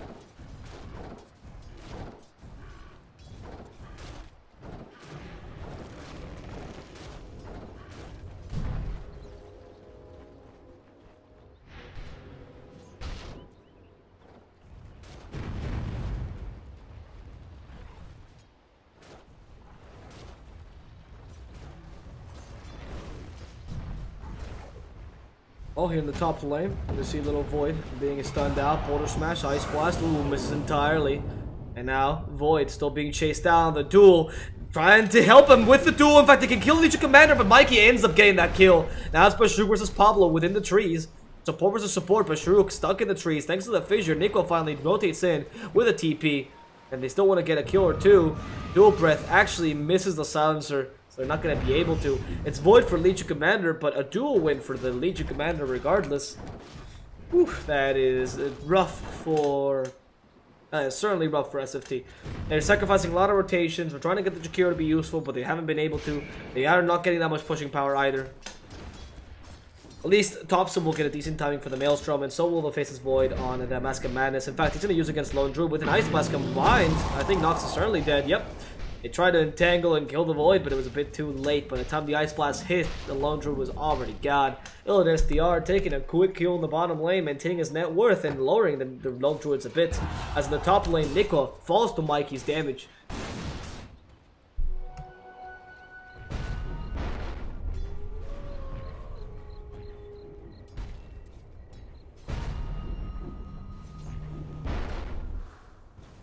Now bottom lane, Bashruk hanging about near his tower. Illidan SDR still has that Mask of Madness one to initiate, but they need a Shackle Shot, the Ice Blast, just to get a bit of vision as well. Actually hits Bashruk right in the face. Lone Druid will see Illidan SDR. Instead, they go for Bashruk. Seems like the easier target. Focus Fire committed. Thompson will get the quick kill. Illidan now being pushed back as the Lone Druid realizes his mistake. The Savage Roar helping him out a lot as the Wind Run was committed the last second, so it actually amplified the movement speed of the Wind Ranger by quite a lot there.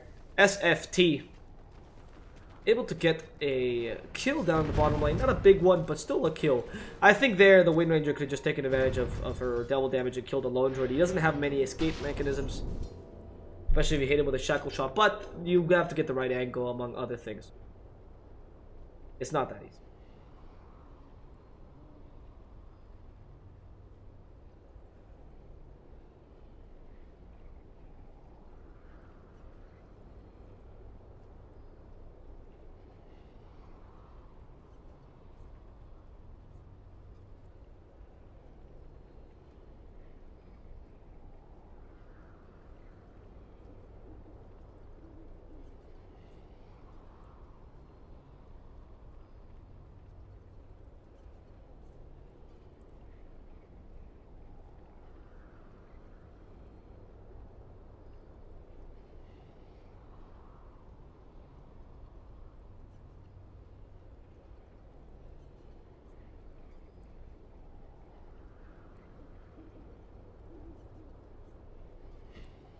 With that, SFT Esports now regain their lead, even after a lot of lots of kills. They will still be able to deal with the Silencer, who's just graduated from, you know, high school at this point. He's just got 10 intelligence. It's okay, you know, it's a bit, but that's it. That's all they got. And the Legion Commander with 30 dual damage, if I'm not mistaken. Yeah, it's alright for minute 13, but you're still gonna have to deal with a Void, Ancient Apparition, Wind Ranger combination. And once they get the Maelstrom on the Wind Ranger, and, well, the Mask Command is already up on the Faceless Void, they can start going for better kills and well, have much more considerable impact. The Jakira himself also would like to get a couple items, maybe a Yo Scepter or a Force Staff, something to actually, you know, show that he's relevant and above his support, but he hasn't been able to have that much impact yet in the game, which is simply unfortunate. The rest of SFT, though,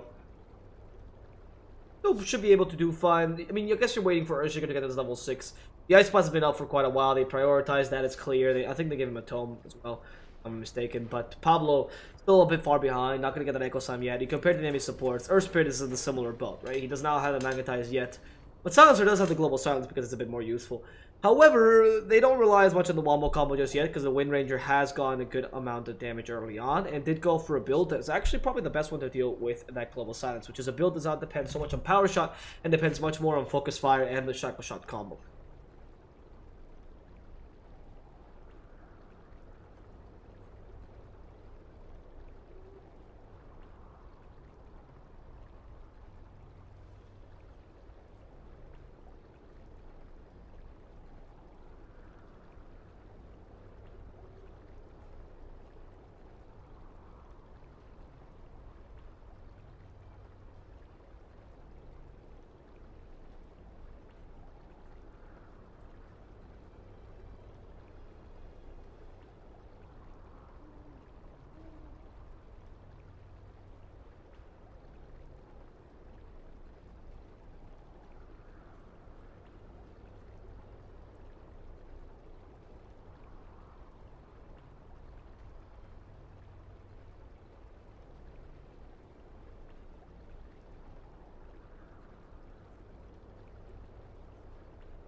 Nope. After the pause of the game, hopefully we'll see if SFT can regain their footing, because they are likely to be losing a couple towers as well, which is not looking too good for them. Of course, Rocket Scientist, like we mentioned earlier, has a great single target coverage.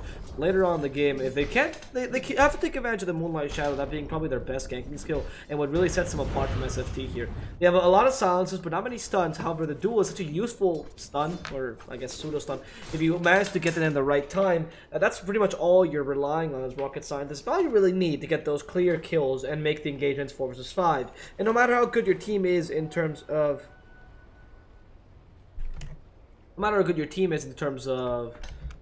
team fighting, if you are missing one of the key characters in that kind of wombo combo strategy, then the whole thing topples and it goes to hell. So you do want to get a bit more out of it.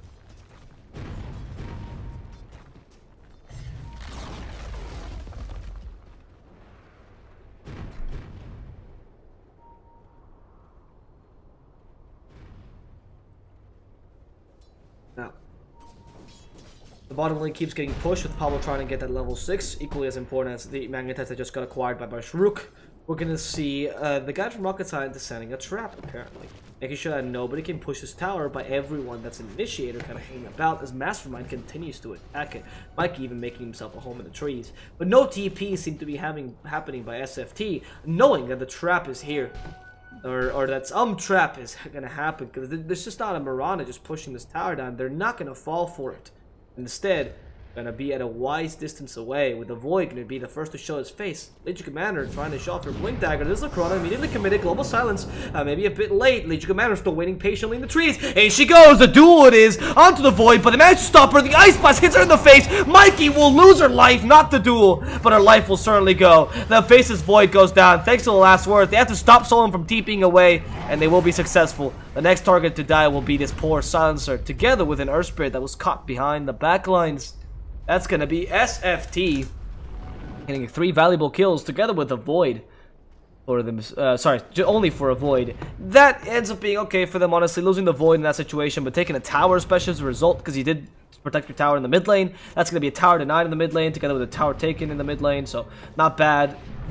Killing people, of course, is always great, but that's the main breakaway here. Nikwa trying to survive here as he was a bit too far off. There's no tool available just yet. Mikey, Blink Dagger in just 2 seconds. Rolling Boulder, he TPs in or blinks in. We'll see. Poor Jakiro. That's going to be Nikwa dying. Ilden SDR now trying to at least punish this by catching Basharuk. Shackle Shot binds him to a tree. And Basharuk goes down as well. It's now Ilden's job to try to run away, with a Mask of Madness putting him in a precarious position. He's instead decided to go back to the shrine thanks to a time walk. By this time, not lose too much. That tier 1 tower will fall. They will not manage to deny that. Neither will they manage to deny their own tower though. And there, oh, Maelstrom actually acting very well on Lone Druid. Nox manages to get a Savage Roar. That power shot, luckily, is only level 2, so that Lone Druid will not die just yet. Thompson was very close to getting a kill there. He didn't manage to destroy the bear though. He's gonna go immediately for the Aghanim Scepter right after.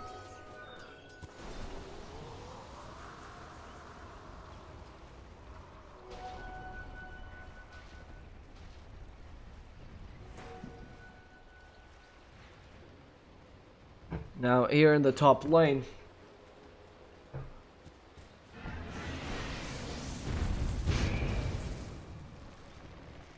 SFT will decide to at least try to push up a tower in the top lane. With Thompson's double damage should be quite easy. You even have a Liquid Fire to add some damage to those towers. So they do want to win in the tower game. They are 1k above right now. Ilden, hiding in the trees, might be found by Bashruk. I don't think Bashruk knows he's there, and then it goes. The Ilden with the Chrono, with the Ice Blast as well. Mirana's stuck in it, and she can't run away. Mastermind so close to dying, but the silence comes out the right second. Last one will end up tickering against Ilden SDR. They get the Echo Slam out. Now the Earth Spread goes down. Pablo as well. That's just going to be 1 for 1 for now, as Solon tries to TP away. Instant time lock. Ilden SDR presses the time lock button and ends up getting the TP cancelled, in addition to, of course, the kill. Mikey's still hanging about in the trees, thinking he can get a duel out. I don't think it's going to happen today, Mikey. Only enough mana for that duel, but he has a magic stick as well. No blade mill just yet. He decides to TP to the tower instead, or to the shrine. Might still be punishing the Void with overwhelming odds. Yeah, Ilden, careful. No, you can't find him. It's really hard. He was just a bit too off with that TP. If he had done it a bit earlier, he would actually be able to kill the Void. Sadly, he wasn't.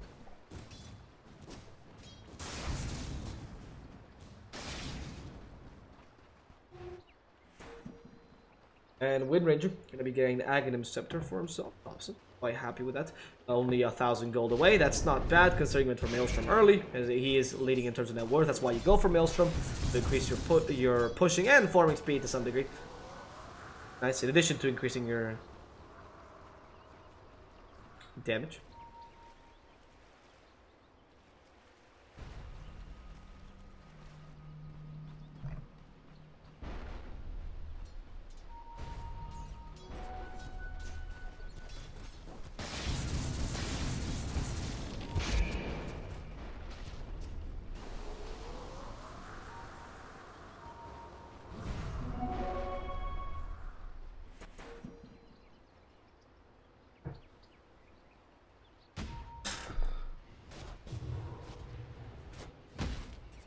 With this Thompson, Shackle Shot onto the Earth Spirit, Focus Fire as well, and the Earth Spirit stunned out and killed off by Thompson.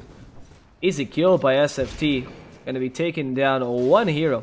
And now maybe even going for a tower as well. Without the Aghanims though, that focus fire takes a big long time to reload. So yeah, you really want that Aghanims to reduce that cooldown considerably.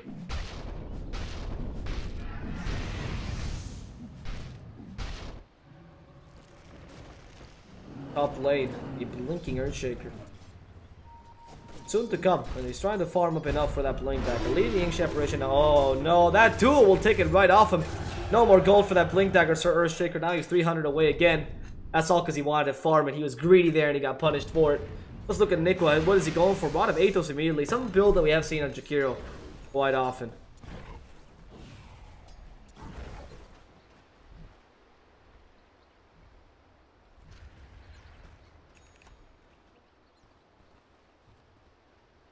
Thompson himself now with the Aghanim Scepter completed can now go for many more solo kills, especially with a Maelstrom. 0 reduced damage. It's just fantastic.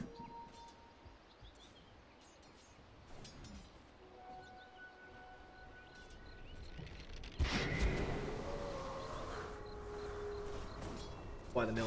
I'm such a utility there now. Blink Dagger will be the next item for him. I still like the Blink Dagger a lot on the win. I like that kind of mobility that Dandy always wants to telling it about everything else. In fact, he actually likes the Shackle Shot as well, but he's been changing his playstyle. Just because he's the hero that always he's the player that always prioritized the Shackle Shot. Not particularly because I'm a big fan. Anyway, Pablo in the top lane yet again is so close to getting his Blink Dagger, but he's just kind of being harassed by this Lone Druid who already acquired his Radiance and can harass him right out of the trees. The Ice Blast might still graze Nox, if not hit him. No, it missed it, but at least it grazed him. Blink Dagger, so close for Pablo.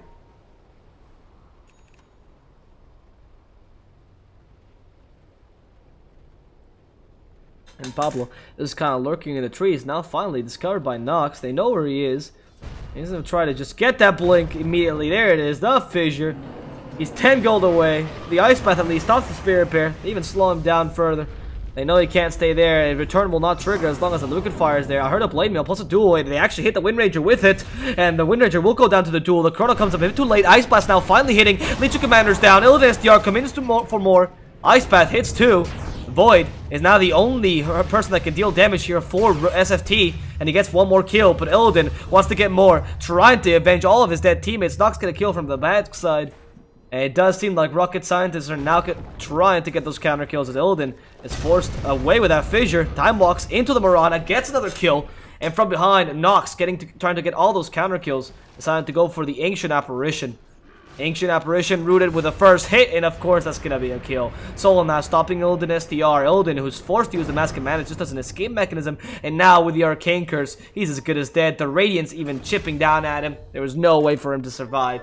He ends up going down. Rocket Scientists, sure they lose too, but they get a duel out of it, they kill the Void, they end up benefiting a lot more from that play.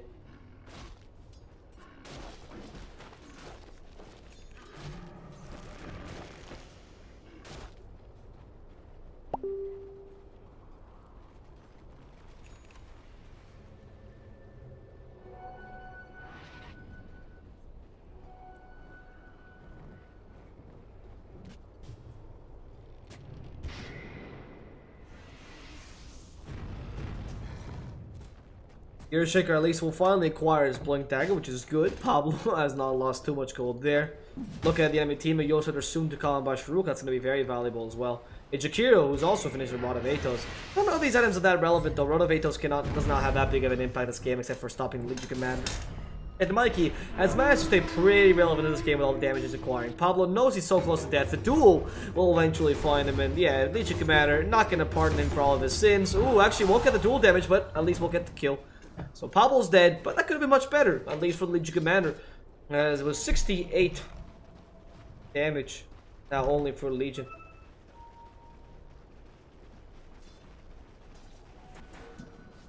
Oh, then now with the Mask of Madness is his preferred build as opposed to the Blink Dagger. Well, he's stealing a Lacet, and that's it. that's all he did with that Shadow Blade. Okay, I'm not entirely sure the Shadow Blade is as good as the Mask of Madness. Or as good as the Blink Dagger here. I think the Blink Dagger allows you much more mobility, which is quite valuable here. But of course, it got cancelled by Magnetize, and Shadow Blade is not, which is a very important factor. However, the lack of Manta style into Diffusal Blade with the two silences, well, two at least, two heroes with silences, yeah, the enemy team is exhibiting, seems like a bit of a risky play. I do like the Manta-style Diffusal Blade build here. And oh, they know that it just turned invisible. Void comes to the Shadow Blade, the duel now, onto the Jakiro. They want to kill Nico first, and Nico will go down. Mikey getting a quick counter kill before the team fight can continue. Now in this team fight, SFT will continue again, go for the Echo Slam, but what's the point of that? The Chrono as well with the Ice Blast onto this Lone Druid. They need to kill him quickly, but Lone Druid still not dead, finally ensuring that kill. Illidan SDR will be forced to die for that Lone Druid, but it was certainly worth it, or so he thinks at least. Thompson trying to survive this onslaught of 3 people. They surround him by all sides and proceed to destroy him. SFT might not be so lucky, they might not be getting those 2-0 that they were hoping for.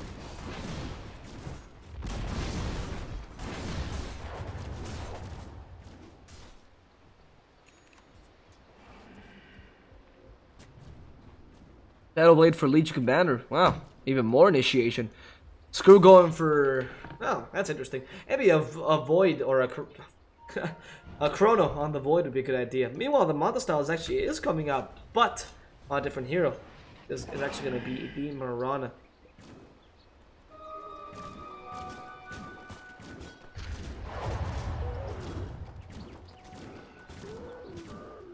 I don't know, Manta-style Diffusal Blade, Mirana. I mean, it's a good choice on the Mirana. I'm surprised that it's her who grabs it, not the Void in this case, because you're not really surviving from any of the stun or any silences from the team either. So Manta-style's not going to dispel that. Oh no! What is this positioning by Mikey? Just kind of gives a free kill to the enemy team. This is great for SFT. Killing Mikey there is quite important. They still supposedly have the, like, you know, I would argue that Wind Ranger plus Void is a bit stronger than the Lone Druid plus Legion Commander in the late game, or Lone Druid plus Mirana. Sorry. However, Jakiro does pale in comparison to a Legion Commander in the late game. The Earth Spray has much more impact than an Earthshaker, and the Silencer is better than an Ancient Apparition. Well, they're equal. Actually, I think it's pretty even at any stage of the game, so there's not a ticking timer here for SFT either. I think they can just wait out as long as they can maintain their farm up high. The Lone Druid is already starting to surpass them. No Might is cited to his name. That's probably why he's so under-farmed for a typical Lone Druid, or for what we're used to seeing. Seeing a Radiance instead being used by the Lone Druid to farm up best he can.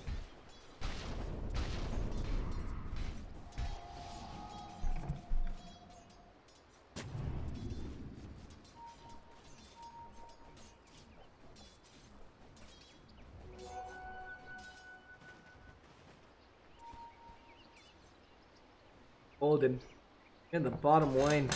It's hiding about, setting a trap for whomever comes around. And they actually went for a smoke here. Rocket Scientist hoping to find someone in the wrong position, maybe near their shrine. But they smell it out and say, hey, but smoke didn't get triggered. Where might they be? Thompson might actually be the target of aggression here. For now, it seems like they're just kind of aimlessly walking about. This ninja tactic is just not going to work for them. And instead, of Rocket Scientist will waste the smoke. We'll have to retreat even further. SFT kind of hanging about the bottom lane, trying to take the enemy jungle. So they were using this whole time, utilizing this whole time efficiently by farming out. And now Faces Void decided to actually go for BKB, which is the better way, I guess, to take away the silences, the stuns, and all these things, all this plethora of annoyances that Rocket Scientist can provide. That's actually a bit better in this situation than Manta-style, because Manta-style might not have been useful this game because of the fact that there's so many silences. And I see the point here. The BKB, that was the plan of Odin all along, certainly makes up for it. Meanwhile, the Wind Ranger can go for a more offensive build here now that she's finally completed her Blink Dagger. She has all the mobility and setup tools that she needs with the Aghanim's and the Blink Dagger, the Maelstrom to help her farming, and now she can go for some damage. Crystallis or Bloodthorn come to mind are specifically pretty good for that specific purpose, as you're looking at Rocket Scientists. We're gonna have a Heaven's Halberd coming up on Legion Commander. That's interesting. That's pretty good. The Lone Druid typical going for the typical Yosol Caress. No big deal there. And they're actually gonna go for the Roshan Ice Blast, missing everyone. Interesting. Roshan gonna be the target now by SFT. or by rocket scientist.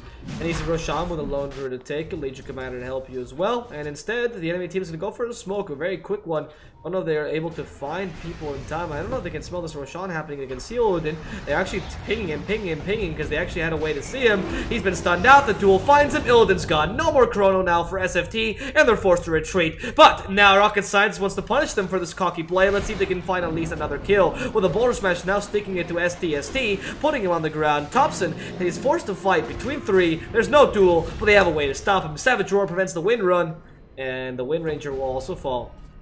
It's gonna be 2 dead already, but SFT trying to go for at least a... Really? No, that was a very, very bad idea. Just let them have a Roshan. It was a lost team fight, and this Roshan will work really nicely for Nox. You can grab the Aegis to his name. 4K lead now, 30 minutes in. Not as strong as we saw last game, but still up there in that regard. Still up there in terms of difference. Mikey, oh, he's been stunned out. There's the Enchant Totem. They keep him stunned. They even duel him. The Echo Summon as well, but there's no help from the outside. Rod of Athos finally stopping Mikey with an extra stun and a Macropire. Everything to stop Mikey, and the Cold Feet will sadly not trigger. Jakiro's already down. The Ancient Apparition will follow into the graveyard. And now only Pablo can make it out alive because they have no way to stun him. But all this stuff wasted. An Echo Slam, a Macropire, hell, an Ice Blast.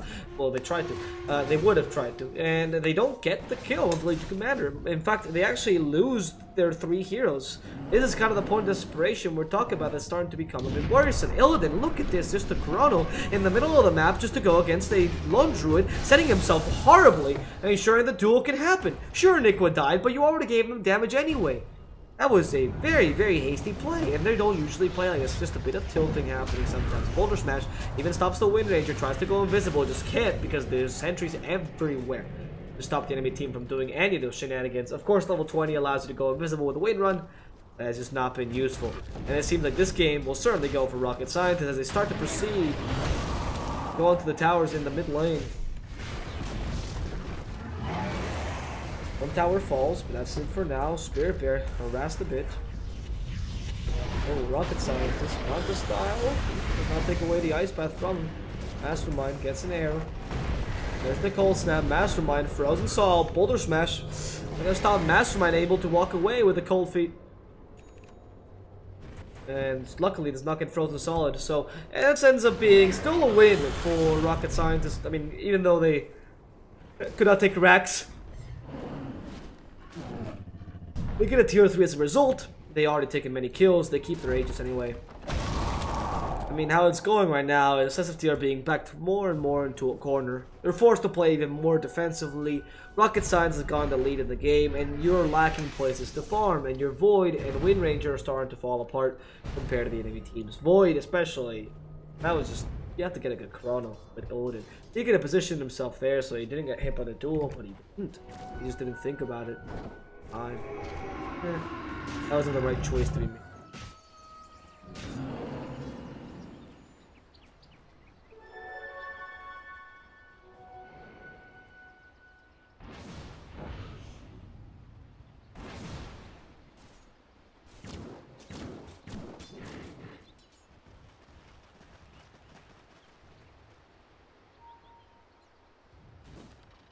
Now here by Shrook. Oh, or Mikey, sorry. Gonna be a Shadow Blade triggered by Mikey, but Shrook finding the Earthshaker. Easy kill, but there's the Chrono already committed here. Wow, Earthspirit with a duel in the backlines now. Earthspirit's already dead. Jakiro as well, so it's gonna be support for offlaner as the Earthshaker falls into the Club of the Dead. Pablo maybe be able to make it out alive with a Blink Dagger. Pablo manages to make it out here. Triangle shot that misses the right target, and now it's a Wind Ranger left alone versus 4. How are you supposed to save this Wind Ranger? Why is she even going alone? The Wind Run is not going to save her for too long as she finally loses her invisibility, and they try to ping her. They try to ping her yet again. They Arcane Curse her. Thompson in trouble again with the damage from our Rocket Scientist. There's no getting away.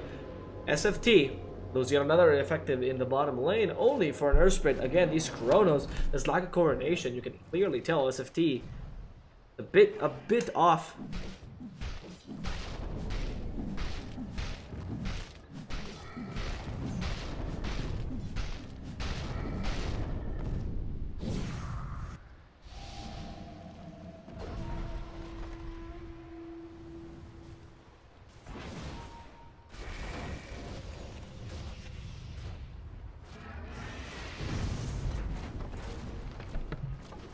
Pushing continues now by Rocket Science as they start to attack this tier 3 in the bottom lane. But the Echo Slam stops him entirely as Legion Commander goes down and Pablo goes for more. The Fissure now targeted Mirana. Careful, the Ice Path stopping her. Mirana cannot run away yet. Even Ilden joins the fray and Mastermind is gone. They managed to defend this bottom tower with impunity as the bottom tower does not go down. And they're even looking for more counter kills here as our Rocket Scientist is forced to retreat immediately. SFT is able to actually turn this thing around just by the simple 2 kills. Not really turn it around, but at least get a bit of breathing space by taking down the Legion Commander and the Mirana. With a Midas now in the hands of Ancient Apparition, he's certainly going to try to build that Aghanim. They're going for the Hyper late game here. You know, not, well, Hyper late game by 50 minutes in or so. Hoping that the Void can really offset the power Legion Commander and Mirana can have with a really good Chrono. And here's when you do have an advantage of the Void, because he is a carry that will offer you team fight potential, which is something every team has, not in the grand scale that SFT does. And that team fight potential will be even more relevant when every single carry has damage or sufficient damage to kill in 3 to 4 hits. Especially heroes like Mirana or Legion Commander that, yeah, Legion at least is a strength hero and just get a bit of tankiness, and Mirana does have a decent strength gain, but not to the degree that you know, a hero like Wraith King, for example, or like Lifestealer would go to.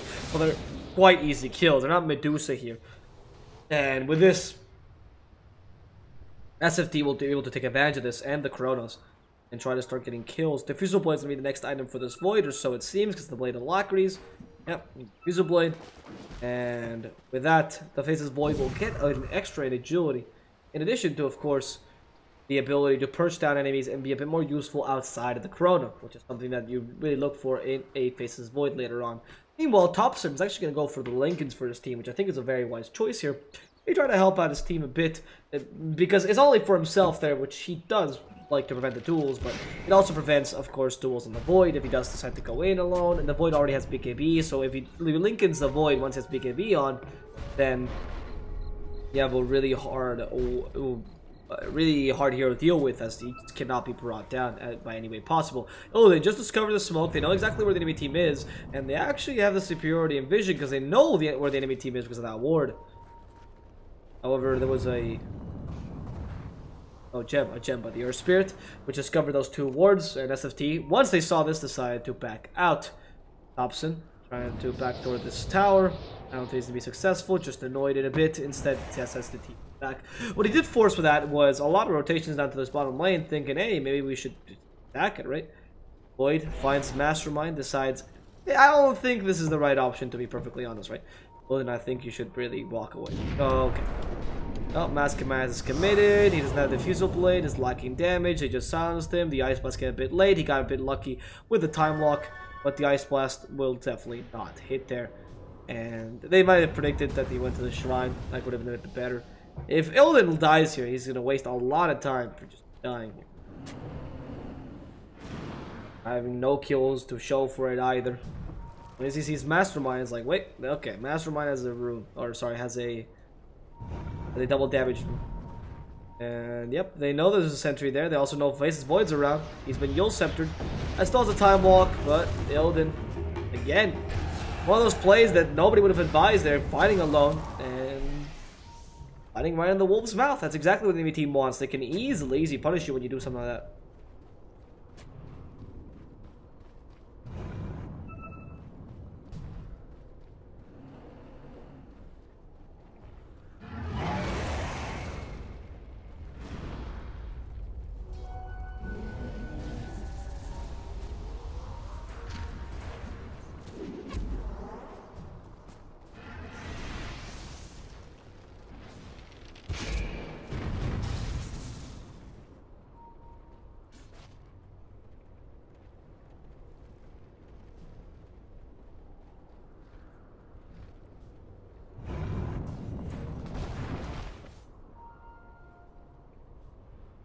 Now here at the bottom lane,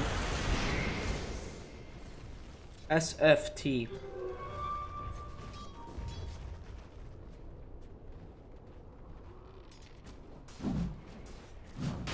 Oh, there's the Ice Blast.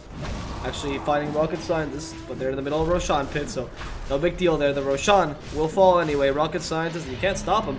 And again, SFT here are against the ropes. This time they're also firing Aegis Lone Druid, so it's going to be a perfect chrono and kill Lone Druid twice. I mean, I think the chrono just has to catch his bear at this point, or kill his first bear when you kind of commit suicide with him preemptively, and then kill his second Baron within the chrono. Oh, that Yule Scepter is just a perfect setup to kill the Void with a Geometric Grip. Good fissure. Lotus Orb as well. Now the chrono onto 2, but it's only going to stop a Legion right now. Illidan STR just wasted one of his most important spells on Mikey, and Illidan might still die. Echo Slam now onto the Legion Commander. They're committing everything for that hero, and they have to run away, but they know exactly where Illidan is. As the Earth Spirit still following through, Solon trying to chase him down, but Illidan will actually escape from this unharmed. SFT managed to get an important kill on Legion Commander. Yes, they use a Chrono, but they don't lose any Void there or an Ancient, I mean, really only an Ancient Apparition. That's not bad at all. They use a Chrono and Echo Slam, sure, they got an important kill out of it. Now will they still push without the duel? I mean, at least I think you might have delayed their push by a bit. SFT just want to play defensively here with a power shot, you know, allowing them to stay in the high ground without much of a loss. You also have the help, of course, of the Jakiro. That's a great high ground defense in the form of Ice Path and Micropire. A Jakiro who also completed his Yule Scepter, so now he's going to have a very, very valuable Ice Path setup. Much like the Earth Spirit has been doing so with the Yule Scepter into Boulder Smash.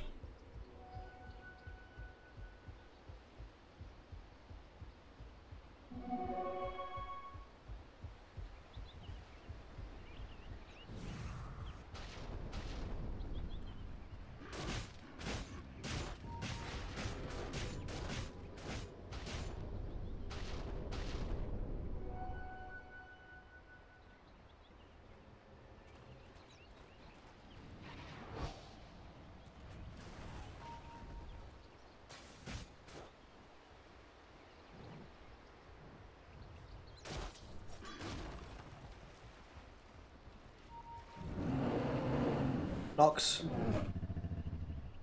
will be now pushing this mid lane a bit as Illidan STR hangs about with a Shadow Blade in hand. There's an Ice Blast. Will be hitting 2 with it. Oh, the Chrono! At least finds the Lone Druid. This is perfect, but he does have the Aegis still. Then they kill the Lone Druid once, waste his Aegis. Now the duel stops the Void entirely. And there's no Aegis on the Void. 80 seconds without him. Doesn't even have buyback. Why he decided to play so aggressively, I will not know. He could have just walked away, but the Legion Commander found him by surprise. He didn't have vision of her, so of course that happened. And now, lo, the Wind Ranger, unaware of the gem. And now, might get punished for it. Should get punished for it. Destroyed. This could just be GG for SFT. Or against SFT. They do get a kill onto Lone Druid a second time in the top lane. It's pretty good. Lone Druid sent through the air as SDST will die for Bashruk. Now taking the gem. And now we see a little buyback from Thompson. Now the damage comes in from the Wind Ranger as he tries to destroy Mastermind. Instead, Silencer's kept alive but stunned up in the backlines. The cheese is eaten. Thompson still has no Shackle Shot. And actually his Shackle Shot got evaded, destroyed by the illusions. And the Mastermind wants to go for more. Pablo now the next target of aggression. SFT lost too many in that team fight, and they will be certainly losing all the racks here. This could just be it. 16k lead in favor of Rocket Scientist, which they're aware of. The Void does not come back until 10 seconds from now. And even if he comes back as in a Chrono, the second he comes back, so they can certainly take the racks at the very least. Mikey now just trying to keep pushing up. The Ice Blast will certainly destroy him. A lot of damage coming from Nico. That's pretty good. And they even set up the Mirana for a perfect Ice Path. And Mirana, who has no cheese anymore, Void can still hit hard with a Mask of Madness and has survived just barely. The Rain Drax are kept alive there.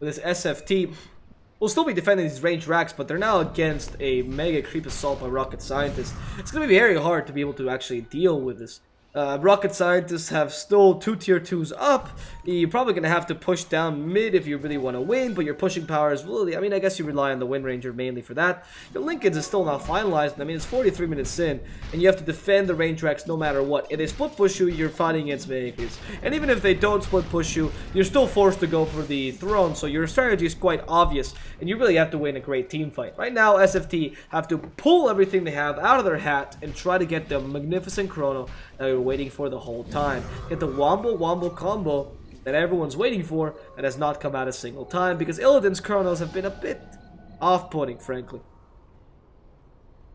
They keep trying to hunt for kills with that Shadow Blade instead of taking advantage of their team fight, and every single time they try to team fight, it's just not successful for them. The Earth Spirit crushing them entirely, that BKB serving them no purpose, and the dual damage from Mikey coming to a ridiculous point of 168 dual damage, minute 45, which is pretty good now. He starts to deal so much damage that heroes just can't deal with them, even in a solo duel.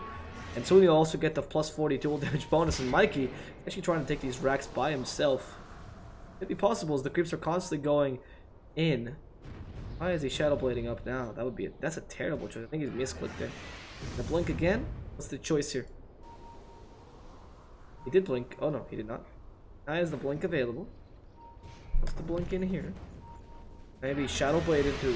Ooh, or is he waiting for someone else? Ooh, that would be crazy. If he's waiting for the enemy team, because they will not expect that duel to happen. He has the shadow blade up again. It's pretty good. I can blink. But they do have a sentry around. They do have a sentry around. Mikey giving the Moonlight Shadow. This is almost his ghost signal. What is the Legion Commander going to do is he's waiting in the trees, ready for the right time to pounce. Not aware of where Nico is, though. The Moonlight Shadow will be completely wasted, apparently. Nobody else initiating. Mikey just patiently waiting up in those trees. Illidan. Oh, they seem to know that something went on here, and Mikey's trying to get away with that using a Blink Dagger. See if he can find someone the other way. And the Void comes in, a chrono onto no one! Illidan not calculating how fast these guys can move. He's been left alone. Now silent stop. The PKB completely wasted. Illidan is dead. And from behind, it's going to be Pablo fighting against 3 as well. Nico trying to help him. Mikey already got his dual damage 1. As the Ancient Apparition heals up himself back up. This Takira will get stunned out, destroyed. And well, it's now Rocket Scientist taking almost everyone in SFT for a ride. It's Illidan coming back in with the chrono available to him. And he goes, but does absolutely nothing. Sorry, with the chrono not available to him. And he can't. I mean, what are you expecting to do? Pablo keeps using a Lotus Orb just to dispel that Arc Anchors out. Mikey decides to now start hitting those towers with the extra damage he's acquired for these enemies. Wise choice. Gets minus 8-second press the attack cooldown, hoping to finish up soon. Yo Scepter stops the Earthshaker up. There's the Geometric Grip as well. Rolling Boulder. Arrow will miss him, but at least the Fear will track him. SFT will be losing game number 2, allowing Rocket Science a chance to come back into this best of 5. That, guys, hope you've enjoyed the game. Mine has been DSwordfish. If you did enjoy, feel free to follow me on Twitter to stay tuned with all the Dota 2 updates. And if not, well, if you didn't enjoy the cast, then I'm very sorry about that. Now, we'll be coming very very soon with the next game of the day. So hope you enjoyed this game, hope you enjoyed the cast, and I'll see you guys very soon with the next game between Rocket Scientists and SFT Esports. XBet, best odds for esport and live betting. Unique gaming lines for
First blood.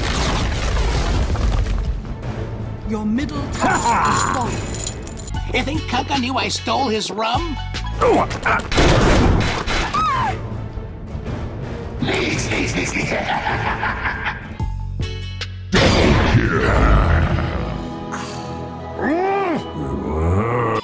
watch my head. Hey, little buddy, it's in the bag. XBet, best odds for esport and live betting. Unique gaming lines for all esport disciplines including Dota and CSGO, casino and live dealers. Highest payouts, 100% bonus on your first deposit. Wanna become as rich as Alchemist in a few simple clicks? Start playing on XBet. Everything's better with Scepter. Oh, yeah. Radiant victory.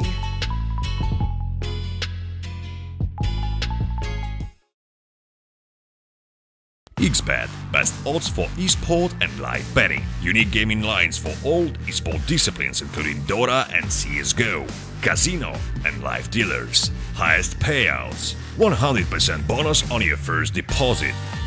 Wanna become as rich as Alchemist in a few simple clicks? Start playing on XBet.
Hello guys and welcome to the Prodota Cup by Smashcast TV. We have, well actually no, we're in the last goddamn game of the season. Our last series of the season, a best of 5 between Rocket Scientist and SFT Esports. It will all be decided today. Who's gonna take this amazing Prodota Cup? Who's gonna be able to take this best of 5? Who's gonna go home with the $1,000 or $2,000? And who's gonna go home crying and with only $1,000, which is not as much as or half as much. We'll see today, as Rocket Scientists are still 2 games away from winning this best of 5. SFT Esports are really only 1 step away. Last game though did not look so nice. Let's not forget SFT technically come with a 1-game advantage, and they're here ready. But even though they had that 1-game advantage, it's still, you know, looked a bit weak that last game, a bit tilted with Illidan not really using the best chronos. They have to go back to the traditional things that they like to do in the first game, like a Wraith carry, which actually works better for them. This time they're going to go for a simpler strategy. The Ancient Apparition Night Stalker, which we saw earlier, you combine it with an actual stun in the alpha in the form of a Sand King, together with a Venomancer. And the Venomancer Ancient Apparition is also a really good combination because of the slow, of course. And because of the I'm going way too far, way too ahead of myself in the analysis. My name is D Swordfish. I will be your caster for today, and of course this tournament would only be possible because of XBet. They offer the highest payouts and the most favorable odds for your favorite Prodota Cup teams. Do check them out and use the code BOUNTYX to get an €100 deposit for free. That said, now getting into the draft because I'm so excited about it. I like what SFT is showing this time. They're going back to the roots with the Ancient Apparition still being run, but this time something a bit simpler in the form of a Venomancer rather than the chronoing Void. You know, it's just something that works out. It might be toxic, but it's just good. The Venomancer Ancient Apparition is great for 2 reasons. The Gale is easy to trigger the Cold Feet with because the slow is actually quite insane. You don't even need so much of a stun from the Sand King as long as the slow is up. Of course, piles onto the Poison Sting or not. And Venomancer is mainly a magical damage hero, for the most part a magical damage hero, which Ice Vortex amplifies. And most people forget about it, but Ice Vortex actually amplifies up to 30% magical damage. And if you're getting hit by Poison Nova and that becomes pure damage, you absolutely hate it. There's no way that the Ancient Apparition won't touch you at some point, or at some many points, with his Ice Vortex. Mirana.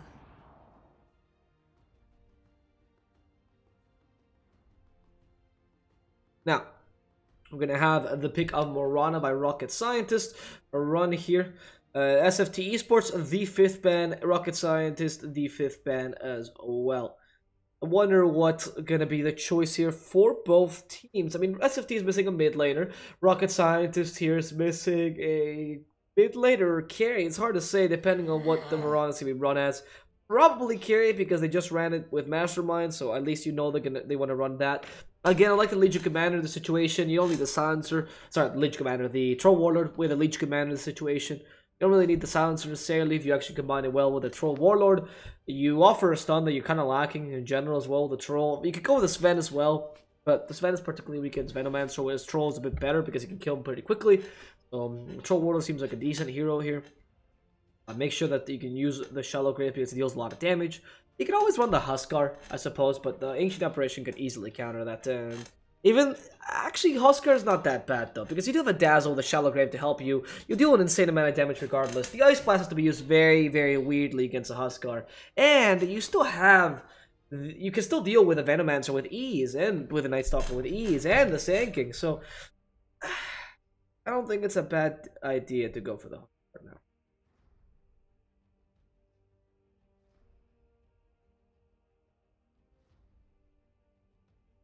Well, we'll see. We'll see what the pickup ends up being for Rocket Scientist. It's gonna end up being a... Timbersaw!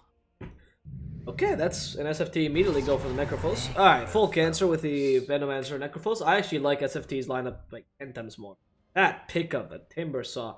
You're going to rely solely on the Morana as your physical damage dealer, and you pick up a hero that usually does really well against physical damage, but does pretty poorly against a lot of stuns and magical damage, and that's exactly what SFT does have. And of course, Necrophos still being in availability, now you run the Venomancer in the mid lane, completely crush the Morana in the mid lane, so there's no physical damage from the enemy team whatsoever, and you can just itemize now against the magical damage.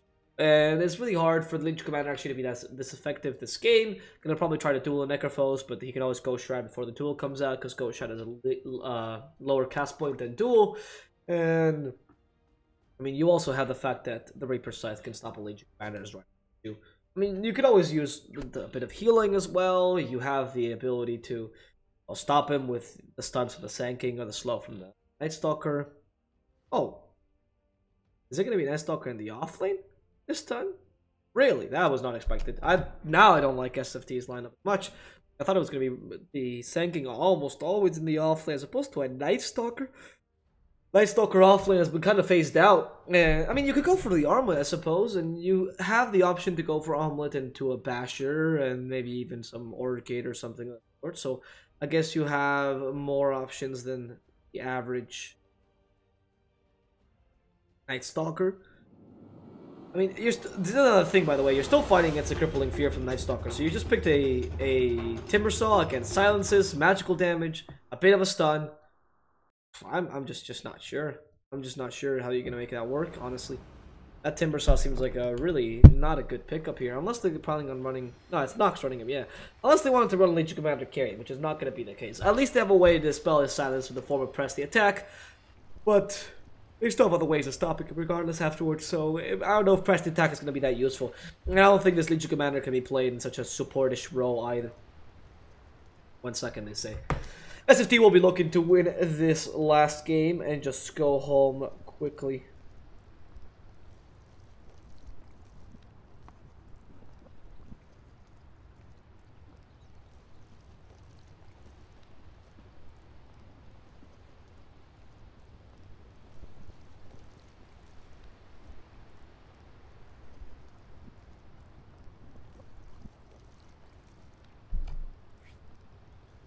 Well, apparently it's so cold there. Oh, his life cold. Fuck Sweden, apparently. All these guys are from Sweden, or what? Are they all in Sweden? I know. I mean, I know they're not from Sweden. Are they all... They live in Sweden now because of SFT? Like, I know, of course, Pablo is. Pablo's from Sweden. And I know Nikolai as well. Pretty sure, at least. I'm not entirely sure where STST or Thompson came from. I know Elden, of course, is Russian. So, well, I mean, I guess it's almost... If you're from CIS or Northern Europe, essentially, if you're from any good place where they actually play proper Dota, then... Yeah. Yeah, I think that's probably... It's gonna be cold and annoying no matter where.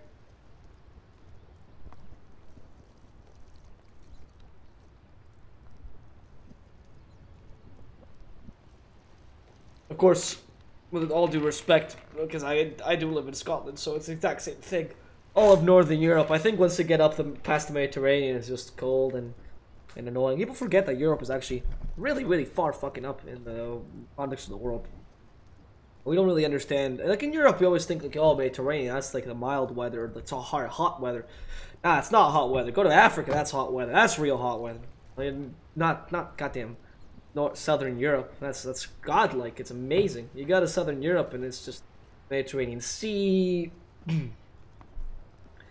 It's Mediterranean Sea. You know, you get the little, nice temperate weather from the ocean. Beautiful women, that women, but it's just a great place to live. Miss it so much. Oh well. Only, well, they have to fix democracy. Okay, that's a nice drawing. That's very nice. Oh, they even drew a beard. Look, I'm gonna, or not a beard. They even drew him hair. It's a pink man. It's a very pink man. Players get bored, I understand it. You know, I also want to draw faces. I draw perfect. Oh, and I always thought that, you know, if you draw circles, you have to draw them glasses, right? Because, like, and the mouth. You have to be very quick, though, how you do it.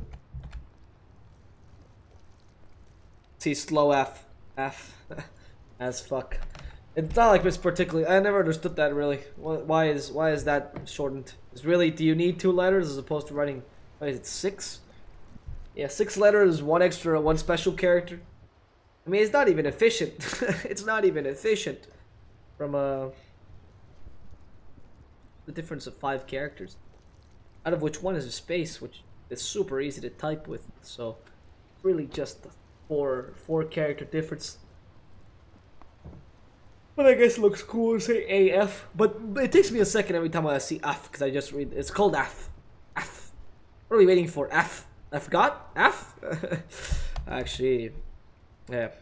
And just F. The Nux calling each other out. I'm assuming they can read each other's chat and my comments on it if they were tuning into the stream. They asked me for the stream earlier. Wondering. What is RNG Jesus doing? Nah, see, that makes no sense because that's RNG Jesus. It's supposed to be RNG Jesus.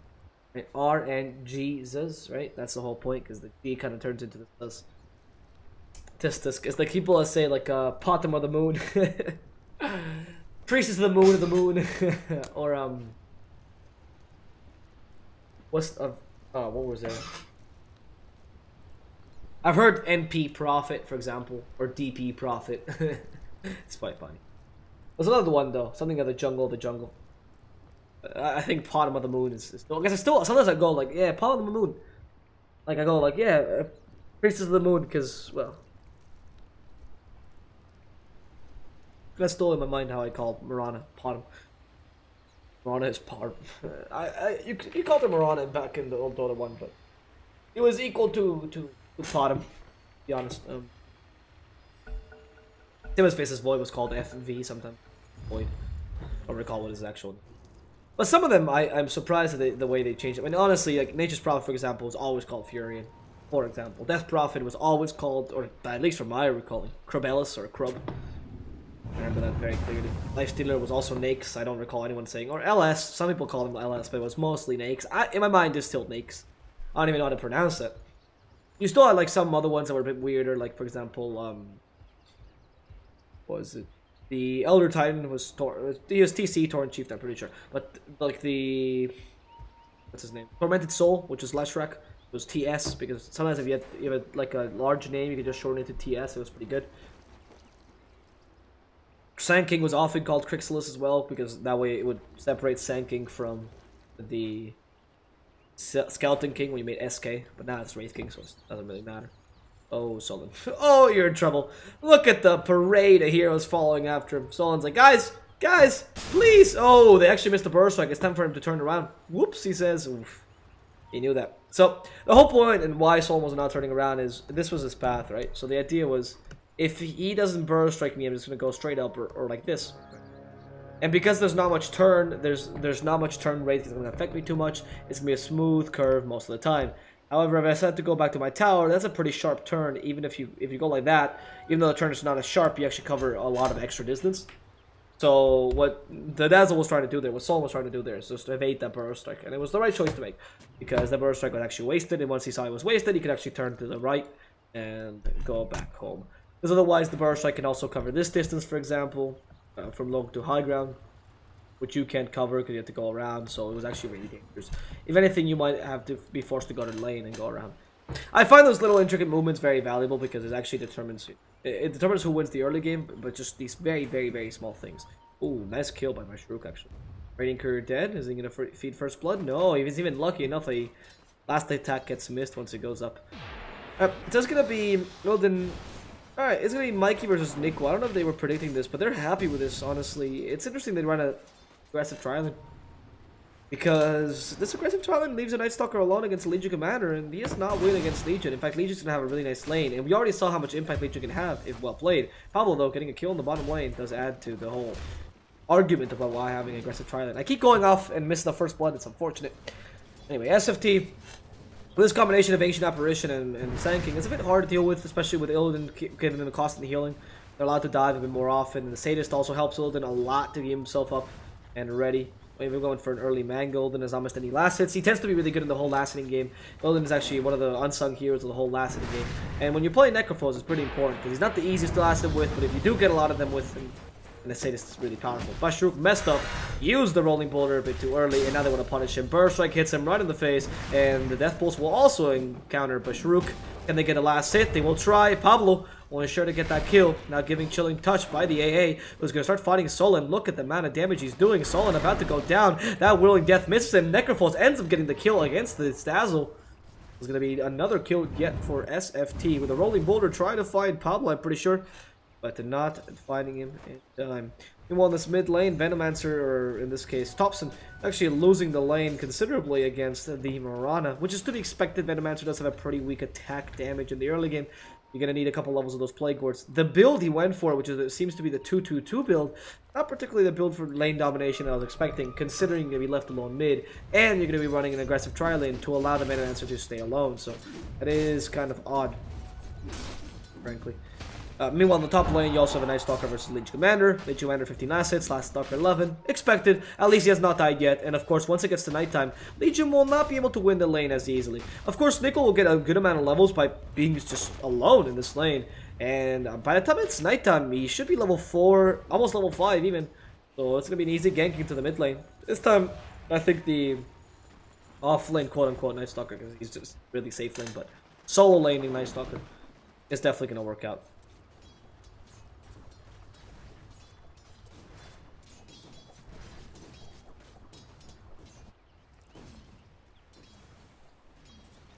For this, Rocket Scientists will just try to take the piece a bit, try to wait in terms of last as much like SFT did last game, and not concentrate too much effort on the bottom lane, I'm pretty sure. Because Timbersaw, I mean, he has one last hit, you have to protect him, but once the supports are there, you really can't do much. Illidan can also be left alone in this bottom lane as a Necrophos, so the supports can gank other lanes as well, try to help the Venomancer a bit, who's struggling a lot against Mastermind.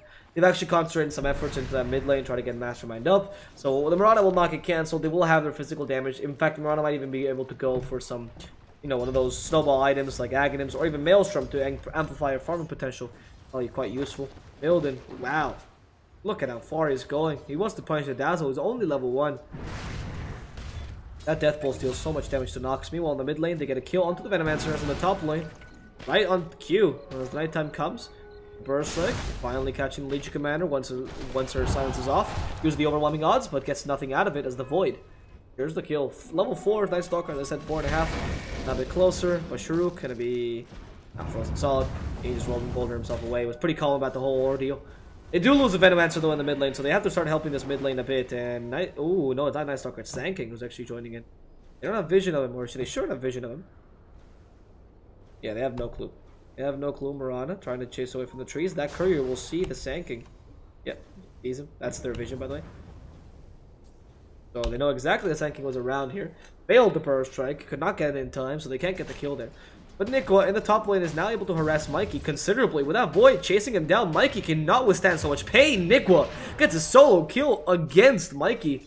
Well, turns out Legion Commander is not as strong against Night Stalker as I expected, especially in nighttime where Night Stalker gets that steroid buff from, you know, all the night rabies he has or whatever it is that makes him so strong at nighttime. Very nice. Even though they did lose the mid lane, they want every other lane besides that. And yeah, the mid lane is the most important one by far nowadays, but you do have a farm Necrophos, or a Necrophos with a lot of levels especially. A Timber Saw's going to be really behind on his items, which is something important, because that Chakram gives him a lot of farming ability.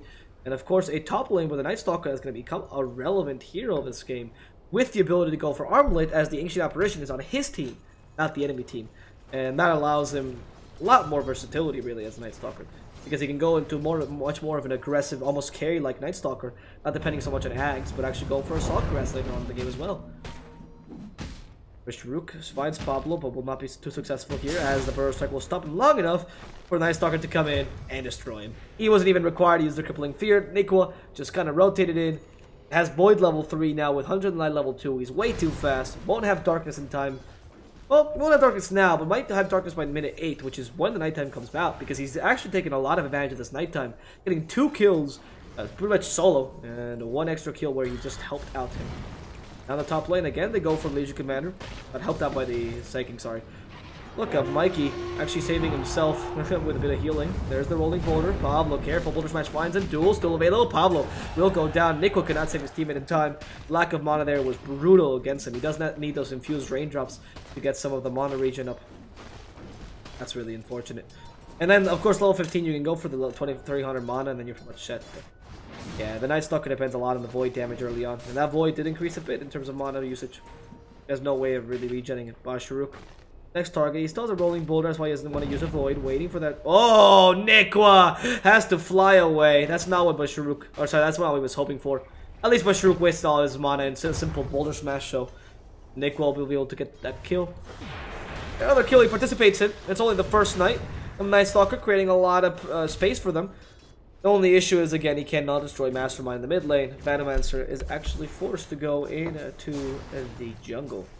Where his farming is not that off. He's definitely beating the Timber Saw at the very least. So, you know, you have that, even though it's not the right comparison because his carry was just made, but to start.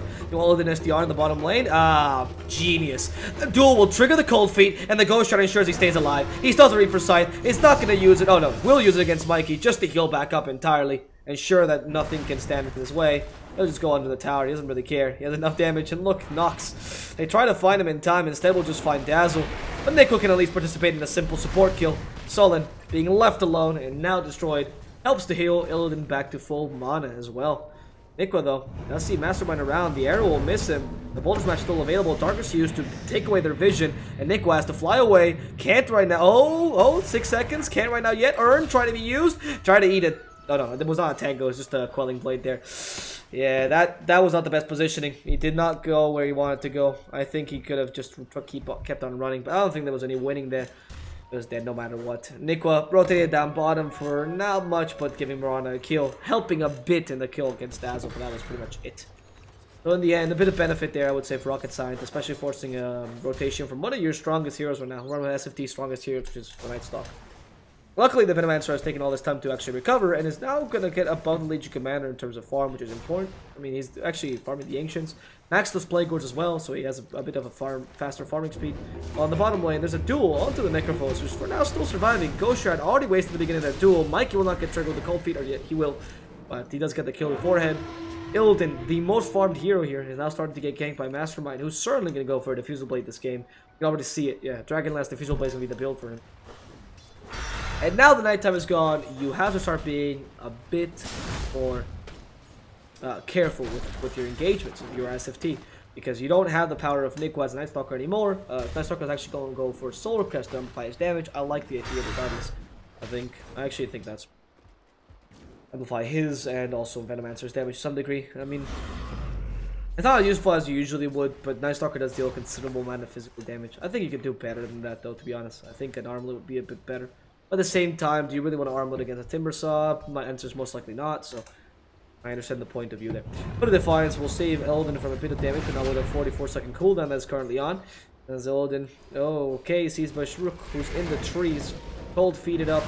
Can they stop him? They have a Reaper Scythe, but Shrook is gonna have a hard time running away. Reaper Scythe, and that's an easy kill. But Shrook dead, and now the healing starts on Necrophos. The duel will certainly not come out as Mickey knows he can't kill him in time. Pablo still trying to chase down Mastermind, instead going for Mickey, or Mikey, who's being chased by a Death Pulse as well. It's going to be a considerable amount of damage added onto the burst. Like, look, the Death Pulse hit him. The Shallow Grip isn't available. Solon, yes, does have it. Mikey will luckily survive. And now the poor Necrophos is forced to go straight up, heal up as best he can. But Illidan, really low on HP, does not have enough for the Death Pulse. Just because it was on cooldown. And sadly, it's going to be Necrophos going down here in the bottom lane. And that's a huge, huge kill. They didn't even get a kill onto Mikey either. I mean, at least they stopped the Earth Spirit early on with the Reaper Scythe. That's not bad, but you're looking for a bit more than that. Nikwa at least takes this time to farm up, which is not a bad option, considering he's going to go for utility items to begin with. The Venomancer is now being Legion Commander. Thompson in the jungle has actually done really well in recovering. And yeah, he might not be the most farmed, but we all know that Venomancer does not really need the maximum amount of farm.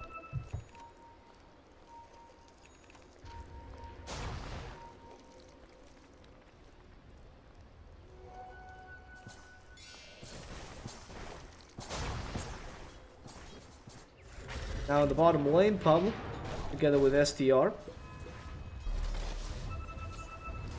Okay, they might be in trouble if the Moonlight Shadow, no, actually Moonlight Shadow's for the top lane, where Nikwa is a target of aggression. Boulder Smash, Starstorm, and Nikwa has nowhere to go. Even uses Crippling Fear, plus the Darkness is completely wasted as he flies away into the Night of the Dead. In the bottom lane, at least they take a tower down, and now try to siege down Nox. Ice Blast, which will complete. No, it will hit him as he walks away. He walked back. That might have been his mistake, as he can't heal back thanks to reactive armor. But they're gonna have to let him go. He's a bit too quick and too slippery. Reaper Scythe cannot find him in time.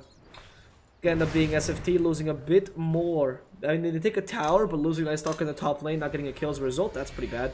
Now Pablo sees Nox, says, wait, why don't I Epicenter? Immediately charged, and now, as he wags his tail, Nox suffering a lot of magical damage. Needs a second burst strike, still has the Majesty to get enough mana, used it preemptively, but now he knows everyone is after him. Pablo bit off a bit more than he could chew. Rolling boulders available, the arrow will miss him, but Pablo might still die. Sandstorm to survive some of the hits. He's been silenced and now destroyed. SFT could not come in time to save him, even though it was nighttime. Night Stalker is ready, but just not good enough. Thompson is going to be going for a 4-star after that. Midas is the first choice. Recovered very nicely. Only a little bit above Legion Commander. Ooh, Timbersaw destroyed. But that means a lot right now because Legion Commander's actually farmed really, really well this game. With 10 tool damage to her name. Not the best, but at least she does have a good amount of farm. And it's going to grab an early Blink Dagger, allowing her to actually start getting some kills by herself.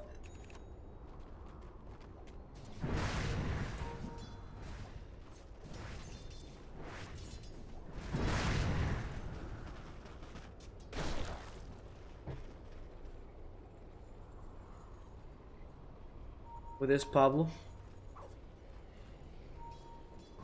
Careful. Oh, Poison Touch to find him. Rolling Boulder. And the Burst Strike. Oh, actually, never mind. The duel stops Pablo. Ice Blast will only hurt the Mikey slightly. Pablo's already gone. The duel damage given to Mikey. As in the bottom lane, Nikwa joins in. The objective, Nox, Crippling Fear immediately, but can they really stop him? Illidan coming in without a Reaper Scythe. What is the plan here? What is the plan? Illidan just walking in, no Reaper Scythe, nothing to stop him. Mikey, in fact, comes in and wants to help out. I mean, they do have a lot of damage. Last Void would just finish off Nox, but he's dealing so much damage to Nikwa as well. Doesn't have time to stay in for the last Void. The Death Pulse will keep on healing him. Illidan, without the Ghost Shroud, just has to walk away, as he's just not safe around the enemy team right now. The Force Steps to be this next item. Interesting. Okay, we usually don't see Force Step that often on Necrophos. We usually see Blink Dagger more often. I don't think the Force Step is particularly useful this game, but it is a mobility item, which is what you're going for anyway. We're seeing Venomancer going for the Force Step himself. I was wondering why you would go for Force Step. The benefit over Blink Dagger this game. mean, I suppose the Blink Dagger can get cancelled by the Magnetize. Like, it's the one thing I can imagine. And there's a couple slows that you want to get rid of. Ooh, the Void. It's not dealing enough damage without the Ice Blast. Yep. Nikwa, unfortunately, cannot get that kill. He's been playing really aggressively, but he doesn't have the power yet without the Ice Blast to kill him. They really need to have the Ice Blast together with that. But it's really hard to aim it at something that's moving, right? Even if it's moving quite slowly. Now, Thompson has recovered so much that he's actually above the Mirana. That Midas has worked wonders for him. Now that the time of team fighting starts, that Midas will serve even more of a purpose. And they go. The duel stops this poor Necrophos, who's ghost shrouded up, for now still alive. And Legion Commander hitting by the epicenter. Thanks to the cold feet, he stays in place. Mikey will die very soon. Reaper Sight does not kill Nox thanks to the Shallow Grave, but Nox will also go down thanks to Nikwa's damage. Mastermind, the reinforcements comes in, but Thompson, the other reinforcements also coming in from the backsides. Poison Nova as Thompson tries to destroy everyone else in the enemy team, and the Necrophos still trying to survive. Death Pulse a bit off as he could not get it off one last time. Mastermind now being hit by the cold feet. He has to run away. They Shadow Wave immediately, and it actually hit Nikwa. Nikwa managing to survive just barely with an Urn of Shadows. Thompson will be now forced to retreat together with the rest of his team.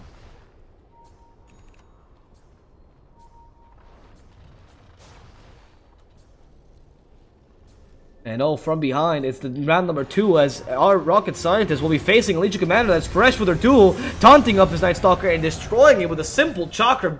It's gonna be more dual damage going in the way of Legion Commander, and they even they even denied the tower. Mastermind even made sure that that tower goal is not going the enemy way. And though SFT is winning in terms of net worth for now, a 2K lead, don't do that well that team fight. They started out very nicely. They killed the Moran and everything, but afterwards. Right, they killed the Lich Commander and everything, but they do need to kill the Mirana, and Mastermind's starting to become a real threat for them, especially once the Fusel Blade comes out and that Ghost Shard stops being so effective.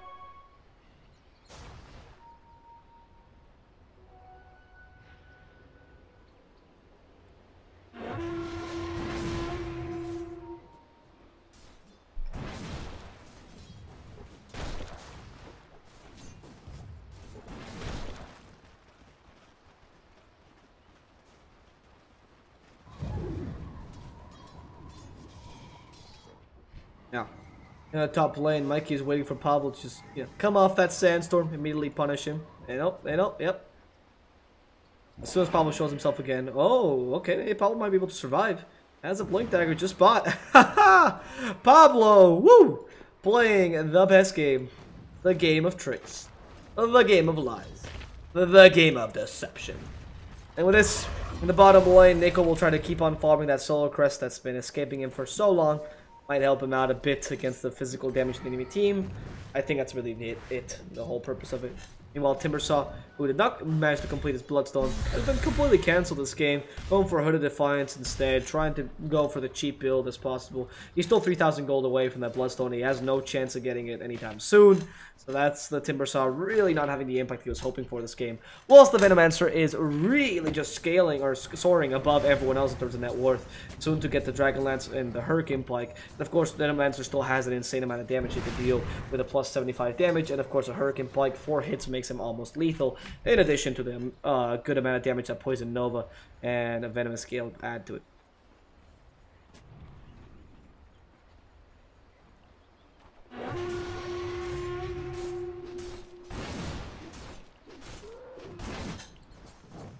Thompson, meanwhile, just continues to farm the jungle. I mean, it seems like a righteous choice. The Hurricane Pike going to be coming out soon. Yeah, he already has it. The Dragonlance and Hurricane Pike in the courier. And that's going to increase the stats of Hurricane Pike as well. So, or the Dragonlance, sorry. So it actually adds a good amount of agility and strength to Venomancer. And that's only for a single item slot, which is the 4-step slot. Pretty good. Thompson's quite happy about this. Meanwhile, in the mid lane, the incursion starts as the Burst Strike hits, and they want to prevent the Shallow Grave from coming out, so immediately Reaper Scythe and Dead Dazzle. Ice Blast just in case he decided to Shallow Grave himself last second or something. I don't know what the point of the Ice Blast really was because he was dead anyway, but they do get the kill, which is quite important. Illidan manages to mod it up best he can, and now the Rocket Scientist lost their Dazzle, which means no Shallow Grave if they decide to engage. However, SFT doesn't have the chance to engage as they don't see anyone. Going around the jungle in the darkness makes it a bit hard for them. You have, no vision right now, no offensive vision, only a bit of vision here. It makes it so that SFT is just kind of blindly going in the dark and instead trusting their instincts and, of course, the fact that, you can at least take their jungle one. It's pretty useful. SFT is trying to choke them economically right now rather than actually murder them all. Which is not a bad option if you consider the fact that, well, that's what SFT can benefit from with the faster farming speed of a Venomancer or of a Necrophos. The Mirana that did not go for a farming build, rather for a team fight build, she might be really dangerous in the late game, and she certainly will be actually, but she's still just a Mirana. I mean, she will be dangerous, but not equally dangerous to your Venomancer or equally dangerous to your Necrophos. There's not going to be nothing, not going to be much else than that. Now, Ox. An outrun Illidan seems like you. Ice Blast. Where is it going? I think it's going to the bottom lane. Maybe was the idea. Can't go into. Show me. I don't actually know what he hit. Nothing seems to be hit by the Ice Blast. I heard the Ice Blast, and of course you can tell it's on cooldown, but that's too late. Well, we'll never know the mystery of the Ice Blast. As Thompson, look at him, continuous farming. Yeah, we can't see the creep squares. That's very small. That must be so easy to stack. Whereas this one seems a bit harder. So they seem so random. It's ridiculous. Go high up enough, you should be able to see a cube, because there is actually a limit. Anyway, in the bottom lane, they actually almost destroy Nox. Here comes the Boulder Smash. Nox manages to survive. SFT, well, not getting any kills out of it.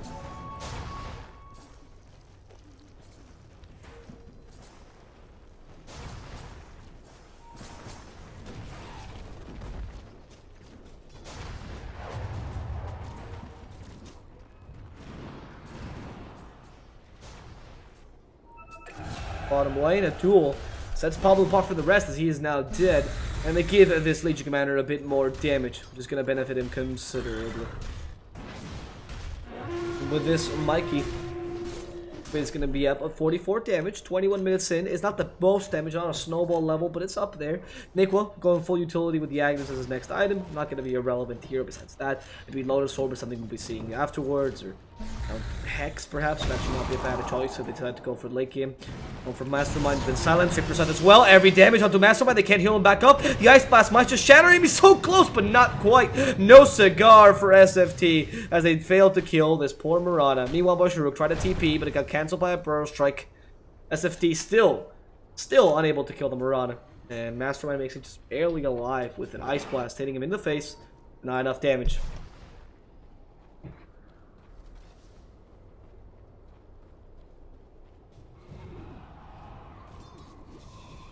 Now Sanking, he is Yule Sceptered up. Oh yeah, he's gonna get Yule Scepter next, sorry, to actually add to his catch. I think that's a really wise choice to be able to cancel TPs a bit more efficiently. I'd like to see, for example, Necrophos actually going for an Aghanims, which I think is a very, I think Reaper Scythe in this game is such a valuable skill.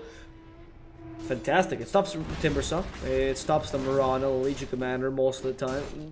You know, they have a lot of HP, but you can easily cancel them with a well-placed Reaper Scythe. And you reduce the cooldown. You don't increase the damage by much, but you reduce the cooldown, which is very valuable. To the point where Necrophos can kill most heroes of the Reaper Scythe in a team fight and not really break a sweat. I'm decide, oh, okay, well, we'll go for this one, or we'll go for that one.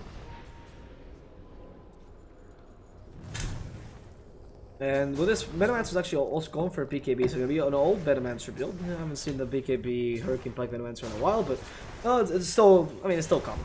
It's just the oldest, the classical Venomancer build for this patch, which is just, you know, a bit of damage and a bit of resistance. Oh, Necrophos is dead, maybe not. He's still been taunted. Chaka will end up destroying him. Pablo cannot get his Epicenter off. In fact, he goes down to Nox as well by accident. Ends up being a double kill in this time in favor for Nox. And they need to start team fighting at some point, really taking advantage of this Venomancer and Necrophos picks. They do have the lead in terms of farm, but for how long? Maybe they're waiting for Venomancer to reach that level 25. It could be. He already has a level 75, or the level 22, or level 20 rather, so his talent of 75 damage is already up and running. And if we look at the levels, he is 6 levels above the Mirana because of experience gain. Now Mirana being chased down, Venomous Gale hits her, but it can't be dispelled, of course. Price attack not so powerful. Nikwa still trying to fight her, but the damage is sufficient to destroy him. Thompson tries to get the kill before he dies. The Ice Blast, fantastic, stopping the Shadow Grave from being effective. That Cold Feet will also stop her from putting any more effort in that team fight. Thompson, though, was forced to use his BKB for a team fight. They did not require it. Ends up being a Mirana for a Night Stalker, offlaner for mid laner. I would say that's still beneficial in this case for SFT. Illidan, what is he trying to do? Trying to kill Earth Spirit. There's no way he's going to get it out of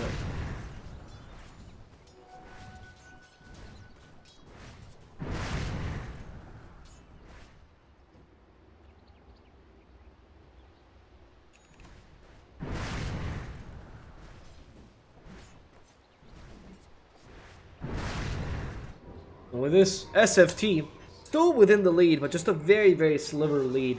They do have a bit of a teamfight potential. I should put them above Rocket Scientists, but it does not seem to be working out yet, as they're not going for too big engagements, just going for constant ganks.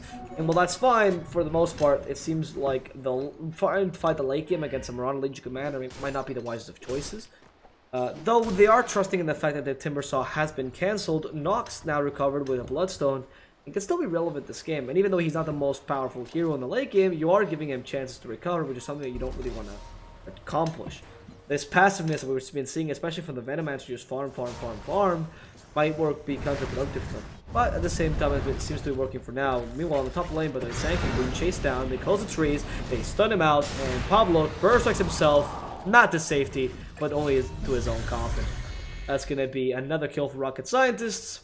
SFT lose the Venomancer yet again, but get a lot of space out of it, which has been the name of the game for them the whole game.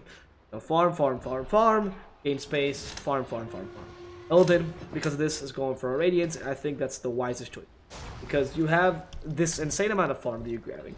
The way you are playing is avoiding, unfavorable engagements, trying to create space with your supports mainly, making sure that you're constantly farming with your carries, so even if you're not winning in terms of kills, you are able to outfarm the enemy team regardless. And with the Radiance, it's a really expensive item. It has a huge impact in this team fight because of the constant damage. You're able to heal up the Necrophos. It helps destroy the Mirana or the Timbersaw. It helps against the Azul as well because the Shallow Grave is not so effective against these constant, ticks of damage.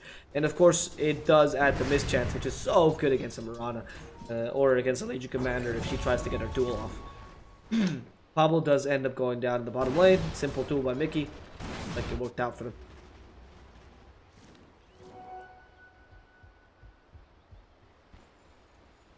Solid in the top lane, sees Illidan, and starts playing pretty aggressively, knowing Brashuk is around. Doubtfully, though, that they can kill. A bit too tanky yet, and he's just trying to farm up that Radiance anyway.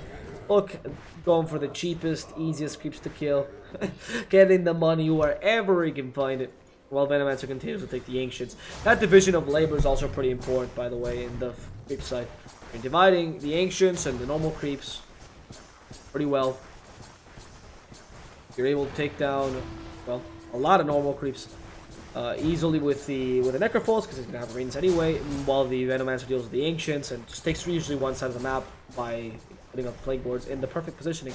It's quite nice. These Plague Boards definitely have been practiced, so at least you studied where to put them, because you don't just get this intuitively. You have to know more or less where to put them. It's the perfect place to actually add all those little Plague Boards. And now with that, he gets Lincolns, which is actually quite valuable against enemy teams to stop the duel from being effective. Yes, they can cancel with Poison Touch, especially in the late game when you get the -6 second Poison Touch cooldown, but that's the only real thing they can cancel it with right now. And Legion Commander will have a bit of struggle against that Lincolns, because unless he goes for Force Staff, there's just no visible way he has of canceling it. Now the Roshan is the option. Seems like a good one. Dobson can just start putting up the Plague Boards. They are level 25 Plague Boards, and he got level 25 really quickly. And I don't know if his plan, because that level 25 is 7 levels above everyone. So those Plague Boards are actually really hard to deal with when you don't have the necessary items or the damage to actually, or the levels to actually deal with this Venomancer. It's not even the level disparity that's such a disheartening appeal. It's the fact that he got it pre-minute 30. He got to level 25 pre-minute 30 thanks to his talent, and the fact that he was constantly farming alone, which is something that was also important. They never divided experience between Venomancer and one of his supports, which actually leads to Ancient Apparition and Sanking being a bit under-leveled, but they don't really care about that, because you got Epicenter level 2. The Ancient Apparition doesn't really cared much about levels once he gets the Ice Blast. The one more extra second and one less second are not big a deal. And with this Thompson is actually a really big threat. And now they can start pushing towers, because how do you deal with those goddamn Plague Lords? They have 1300 HP. You just let this Venomancer run rampant, and now we can put these dangerous wards in your base, which you can certainly not deal with. At least you can kill Illidan, that's the idea, but he's been forced out forwards. There's no way the duel will find him now, as Mikey does not want to go that far in. It's going to be SFT, just with a slow, calculated push of the Plague Lords. Look at Mastermind having to deal with them. He has to put so much damage into them. And, it takes about as long as a Plague Lord takes to recover. Well, then, I don't think you meant to do that. At least Death Pulse. No, he's not going to heal himself back up. Okay, that was a bit weird. Wasting the Ghost Shard. Arrow, missing everyone. And those Plagueworks continue to put pressure. It's like, there's no reason not to just send him out. Mastermind, they know exactly where he is. The Ice Blast will hit him. And the Reaper Scythe destroyed Mastermind entirely. As the duel comes in, Necrophos caught in it, but he only loses the Aegis. No big deal. Thompson continues to deal some damage, but Sharuk will be the next person to die here. Although, maybe not. Illidan still falling through. Yeah, goodbye by Sharuk. Now Illidan goes very far in. As Venomancer decides to take the tower down, Illidan is just creating some space. Together with the help of Nikwa, Illidan will take a kill onto Solon. But the duel may still come out. Illidan been destroyed. STSD now also going to go down. And this seems to be a turnaround in favor of Rocket Scientist. Thompson is going to have to fight here alone. But this is the wisest of choices. For now, he seems pretty confident. The Epicenter was still available. This poor Rocket Scientist is going to go down. Timbersaw not going to be too lucky. Thompson continues to follow by Sharuk. The Void gets him before he can Rolling Boulder away. And that's a buyback. Or a dieback, sorry, for the Earth Spirit. But Thompson taking it at barracks to his name, able to take some shrines now as well, as the tier 2s are still up. In fact, the tier 1 is still up in the top lane, so there's no way you can take more. But you already took a lane of Rax thanks to those early Plague Wars. Very, very well played by SFT. They played their strategy. I mean, they had an actual strategy. They had a whole plan set up, and it worked out for them, as now those Plague Wars are just too hard to deal with.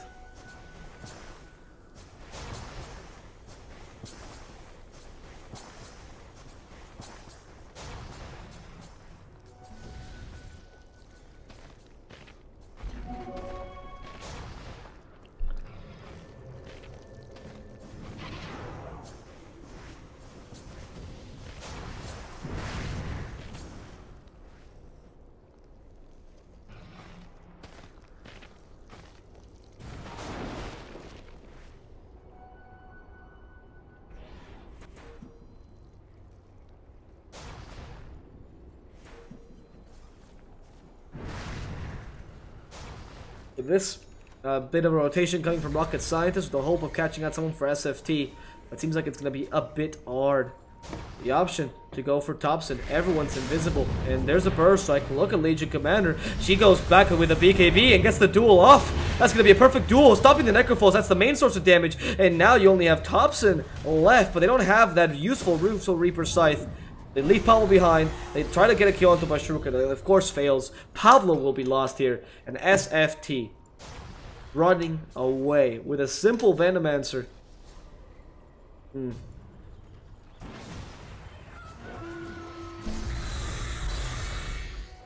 Now Rocket Scientists will try to look for a tier 3 here maybe.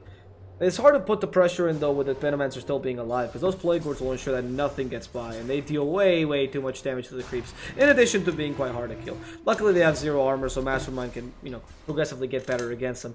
Mastermind decided to go for Diffusal Blade, by the way, and Montestyle again. I suppose both games, Diffusal Blade, Montestyle, are kind of warranted, but it seems like he does really prefer that build. For a variety of reasons. I think the damage it gives you, but also the versatility, the utility that both Diffusal Blade and Montestyle provide are pretty useful. In this case, being able to deal with the Necrophos is fantastic, and there's nothing more that you want to deal with the Necrophos. A quick TP from Necrophos. As they all bunch up, seems like a smoke gank, or it could be a smoke gank. They do have a smoke available on the AA. Apparently be the case. They're all bunching up and taking some creeps down, making sure they take advantage of this whole efficiency thing. Assault Caress will be the next item for Thompson. That's interesting. Aghanim's already available on Nikwa. And that's going to be very important, as he can now use Darkness and get free vision. No smoke, or they don't seem to want to commit to this. They're just going to start pushing. Take some tier 1, tier 2, tier 3s. Honestly, at this point in the game, I don't know if you really want to face a Venomancer's push with your own. I mean, what pushing power do you have as Rocket Scientist? Legion, I guess, if she does get a lot of damage, and Mirana's Elite. That's all the pushing power you get. That's okay. Not the best. Legion, okay, she did go for the 20% XP. Yeah, I was gonna say, how is she higher level than Mirana? Alright. But the tower in the bottom lane will certainly fall before you can take a tier 1 and a tier 2. So SFT might be just training a tier 1 for a tier 2. Definitely not what they're looking for. Tier 1s might be easy to take, but they're not as easy as, you know, don't take any time. You still need a bit of damage, especially considering the fact that Venomancer is very much a slow pusher, not a quick one. You're relying on a very slow pusher to try to outfarm or outpush the enemy team.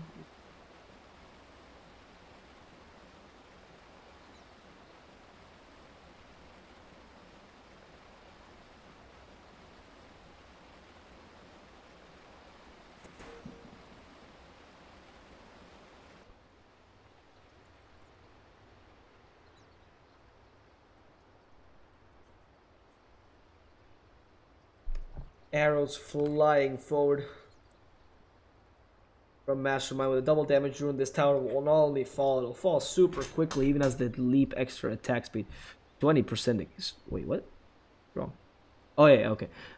64, yeah, 64 increased attack speed. I'm wondering if it's to go for the 100 leap attack speed. I think that's the right way to do it. If you want to go for the -4 seconds Sacred Arrow cooldown, and then I guess you could go for the magical damage build to some degree, but like the talents are so nice. 8 agility and 30 attack speed and 50 damage and 100 leap attack speed. It's just it all kind of melds into one perfectly. And yeah, leap is not the best skill to use offensively, but it gives you so much more pushing power by having that machine gun of arrows. Now let's see what tower falls first. This tier 2 or the top tier 1? Oh, it seems like tier 2 actually. Oh, there's the glyph. Trick actually. We had a glyph this whole time to protect the tier 2. Pointless because they lost a tier 1.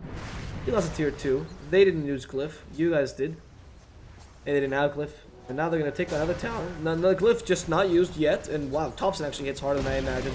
They can't go to the high ground because they're a bit afraid. And this is what SFT is using to their advantage. Since they can't go to the high ground, they're forcing my team to actually try to farm this or try to defend this. And a smoke gang is the chance they have. They're going to try to distract them from the front and go from behind. Or at least that seems to be the idea, as not everyone's TPing. Nope, that's not the idea. The duel comes in, or at least from Legion Commander. They'll find a very valuable target in the form of a Necrophos. Necrophos already dead, but the Poison Nova Epicenter comes in, and Mastermind is about to go down. There's too much damage coming from Thompson. They're going to take away one of the most important explorers here for the enemy team. Now Venomancer continues to push these towers down, as Thompson sees a frozen down Timbersaw and proceeds to strike him. The Burst Strike ensures he stays in place. Timbersaw also goes down. Marana, though, despite that, survived. And Thompson, still full HP, full mana. More than happy to continue fighting this. Well, not full mana, but close to full mana. But he took the tier 3 tower in the top lane. They lost the Necrophos, again without using Reaper Scythe. It certainly seems like SFT needs to do a bit more than this. They need a bit more than this. Arcane Rune stole by Thompson, and now in he goes again. Those stuns actually helping out. The Ancients helping out SFT. But Sharuk, careful, what are you doing? You don't really want to fight this, but they do hear the press the attack and say, yep, it's time to retire. Let's go near the shrine. Let's not let them get close. They have a gem. Yes, they do. They know Legion Commander's around. Legion Commander, careful. The darkness is not available, so Nico does not have that advantage in terms of vision. They already silenced him, trying to prevent the duel. The BKB, Thompson stops Sharuk first, and now Legion Commander completely destroyed. Has to, no, can't duel now with the Shallow Grave on. She's about to go down. Mike is going to duel as much damage as she can before she goes down. The duel is still available, and from behind, Nox comes in. Reinforcements are ready, and enough to destroy them. Mastermind, they can still kill her, but they just don't have enough damage here. Pablo forced to burst strike defensively, and now it's the chance of SFT to attack as Thompson went down, but Necrophos takes its place here. Forstaff ensures the Pablo can stick with the Mastermind. And just one last burst strike. One last burst strike is what they're looking for. Pablo. Oh, they know exactly where. Thanks to the Ice Vortex, they have the extra vision. Another magic stick with a Ghost Shroud. They ensure to slow down Mastermind, and they will find the Marana. A very valuable kill here in the trees. Sure, they lost Venomancer. Sure, they lost Necrophos in that team fight, but they also killed Legion Commander once at one point. Actually, I think they forced a buyback from the Timbersaw as well, yeah, as they killed him really quickly in the early parts of the engagement. And they also killed the Marana eventually. So that's not bad for SFT overall. I think Rocket Scientist does have the short end of the stick in that engagement. But the Darkness, ooh, now they go for Mikey. The Ice Blast will miss though, so the damage is not going to be sufficient. Nick does hit pretty hard though with a Solar Crest. Ice Blast, yeah, does not even graze him, and Mickey comes back with a duel. Just getting able to kill the Night Stalker and even get the duel damage off. Woo! That's great, as STST just kind of runs in to sacrifice himself. At least they want to get a kill on Mickey. Shallowgrave saves him. Illidan SDR comes in, has to time this perfectly, but Mickey uses the invisibility right last second to survive. Boulder Smash will base both, and now Necrophos in the Wolf's Mouth for no reason. Oh no, Illidan SDR has no way to get out of this but killing a hero and trying to heal back up thanks to the Sadist, but Illidan just wastes the Ghost Shroud. Reaper Scythe last second. Sadist will start to heal back up. Illidan still very tanky, going for Solon, and look at him go, still surviving, and Pablo gets the kill in the backlands against Mickey, and with this, Illidan SDR is still going strong. Pablo, very well played there. I'm pretty sure he used the, how did he heal back up? He used the cheese, must have been. They took a couple of Roshans, and there's still no cheese left, right? There's still no cheese. He must have used it there. I wasn't really looking at the team fight. I was looking at Illidan doing all his little stuff. And meanwhile, Thompson was actually pushing that bottom tower. And now it's time. Now it's time for them to push the high ground. now they can actually put a lot of aggression. Necrophos is alive. The Venomans are starting to put wards down. It's hard for them to defend against SFT's onslaught, and it's going to start up. The Ice Blast, though, it's going to be wasted immediately. Mickey at least hit by it, preventing his duel, and this duel is primordial for a rocket scientist to get a good team fight. Like we've seen twice, the duel can stop Necrophos immediately if they can get it in time, if they can get it before the Ghost comes out. But how will the push continue? On one hand, we have Thompson here, the Venomancer, being the main pusher just with the Plague Wards. On the other hand, we have the Legion Commander, who is going to win this little duel between them. Pun intended. As Illidan positions himself quite precariously, as we've known before. Oh no, the Burst Strike stops the Mirana immediately. Duel comes thanks to the Ghost Shroud. So Legion Commander will do absolutely nothing with it. Now Mickey, you'll scepter up. There was no cold feed there, but well, yeah, Mickey will die for sure. The Burst Strike ensuring that kill happens. Nox now in the Wolf's Mouth as Thompson continues to put some toxin onto Nox. Let's see if you like that toxin, buddy. So much damage over time. Has no way of getting away. That Shallow Grave will not save him. Reaper Scythe to ensure the kill. And now Necrophos starts to heal back up thanks to that Sadist. He will still go down. The Mirana damage is sufficient to destroy him, but they took a Rax with him, and Thompson is able to TP away. Oh, wait, no. TP, that Trial Boost, TP to the creep, and TPs to the top lane where he continues to attack these Rax down with those Plague Wards. Ice Blast will actually hit the Mirana, and she's been silenced. She can't do anything to stop Thompson. Those Mega Creeps will certainly come out. If they can't stop him somehow, the Cold Feet will not trigger, but Thompson is so close to getting that Rax, and that's going to be the Mega Creeps gone. Or, sorry, taken now in favor of SFT. Mirana might also die, and that's going to be a Mirana dead for 80 seconds. The GG will come back from Rocket Scientist. It's gonna be the SFT Esports team winning the Prodota Cup final and ensuring themselves the title of Prodota Cup winners for the 22nd season of the EU Prodota Cup. Hope you've enjoyed this great tournament, guys. It's been a pleasure to cast an SFT Esports take down Rocket Scientist for the second time in this series and win what would essentially be a best of 3 because of their winners brackets advantage against Rocket Scientists, thus declaring themselves the winners and getting the $2,000 prize to their name. Of course, with this, we say goodbye to the season, as it is the end of it, but we'll come back next season with the 23rd installment, and of course with SCA Prodota Cup as well, which you said goodbye to this morning. Hope you've enjoyed the cast, guys. My name's been D Swordfish. I've been your caster for today. Hope you've enjoyed this amazing cup, and of course, it's all been thanks to Expert that we were able to have it, so do check those guys out, as they ensure that you can bet on your favorite Prodota Cup teams with the most favorable odds and the highest payouts. If you use code BOUNTYX, you get a €100 deposit for free. That said, guys, hope you've enjoyed the games. Hope you've enjoyed the cast. If you did, feel free to follow me on Twitter, either to flame me or to, just see where I'm online again. I'll cast anything and everything I can. Or if you want to offer me a job, send me a message on Twitter as well. Why not? If any sponsors or organizers are watching, maybe. I had to try my luck. That said, guys, it's been a pleasure. I'll see you guys next season. And until next time, guys.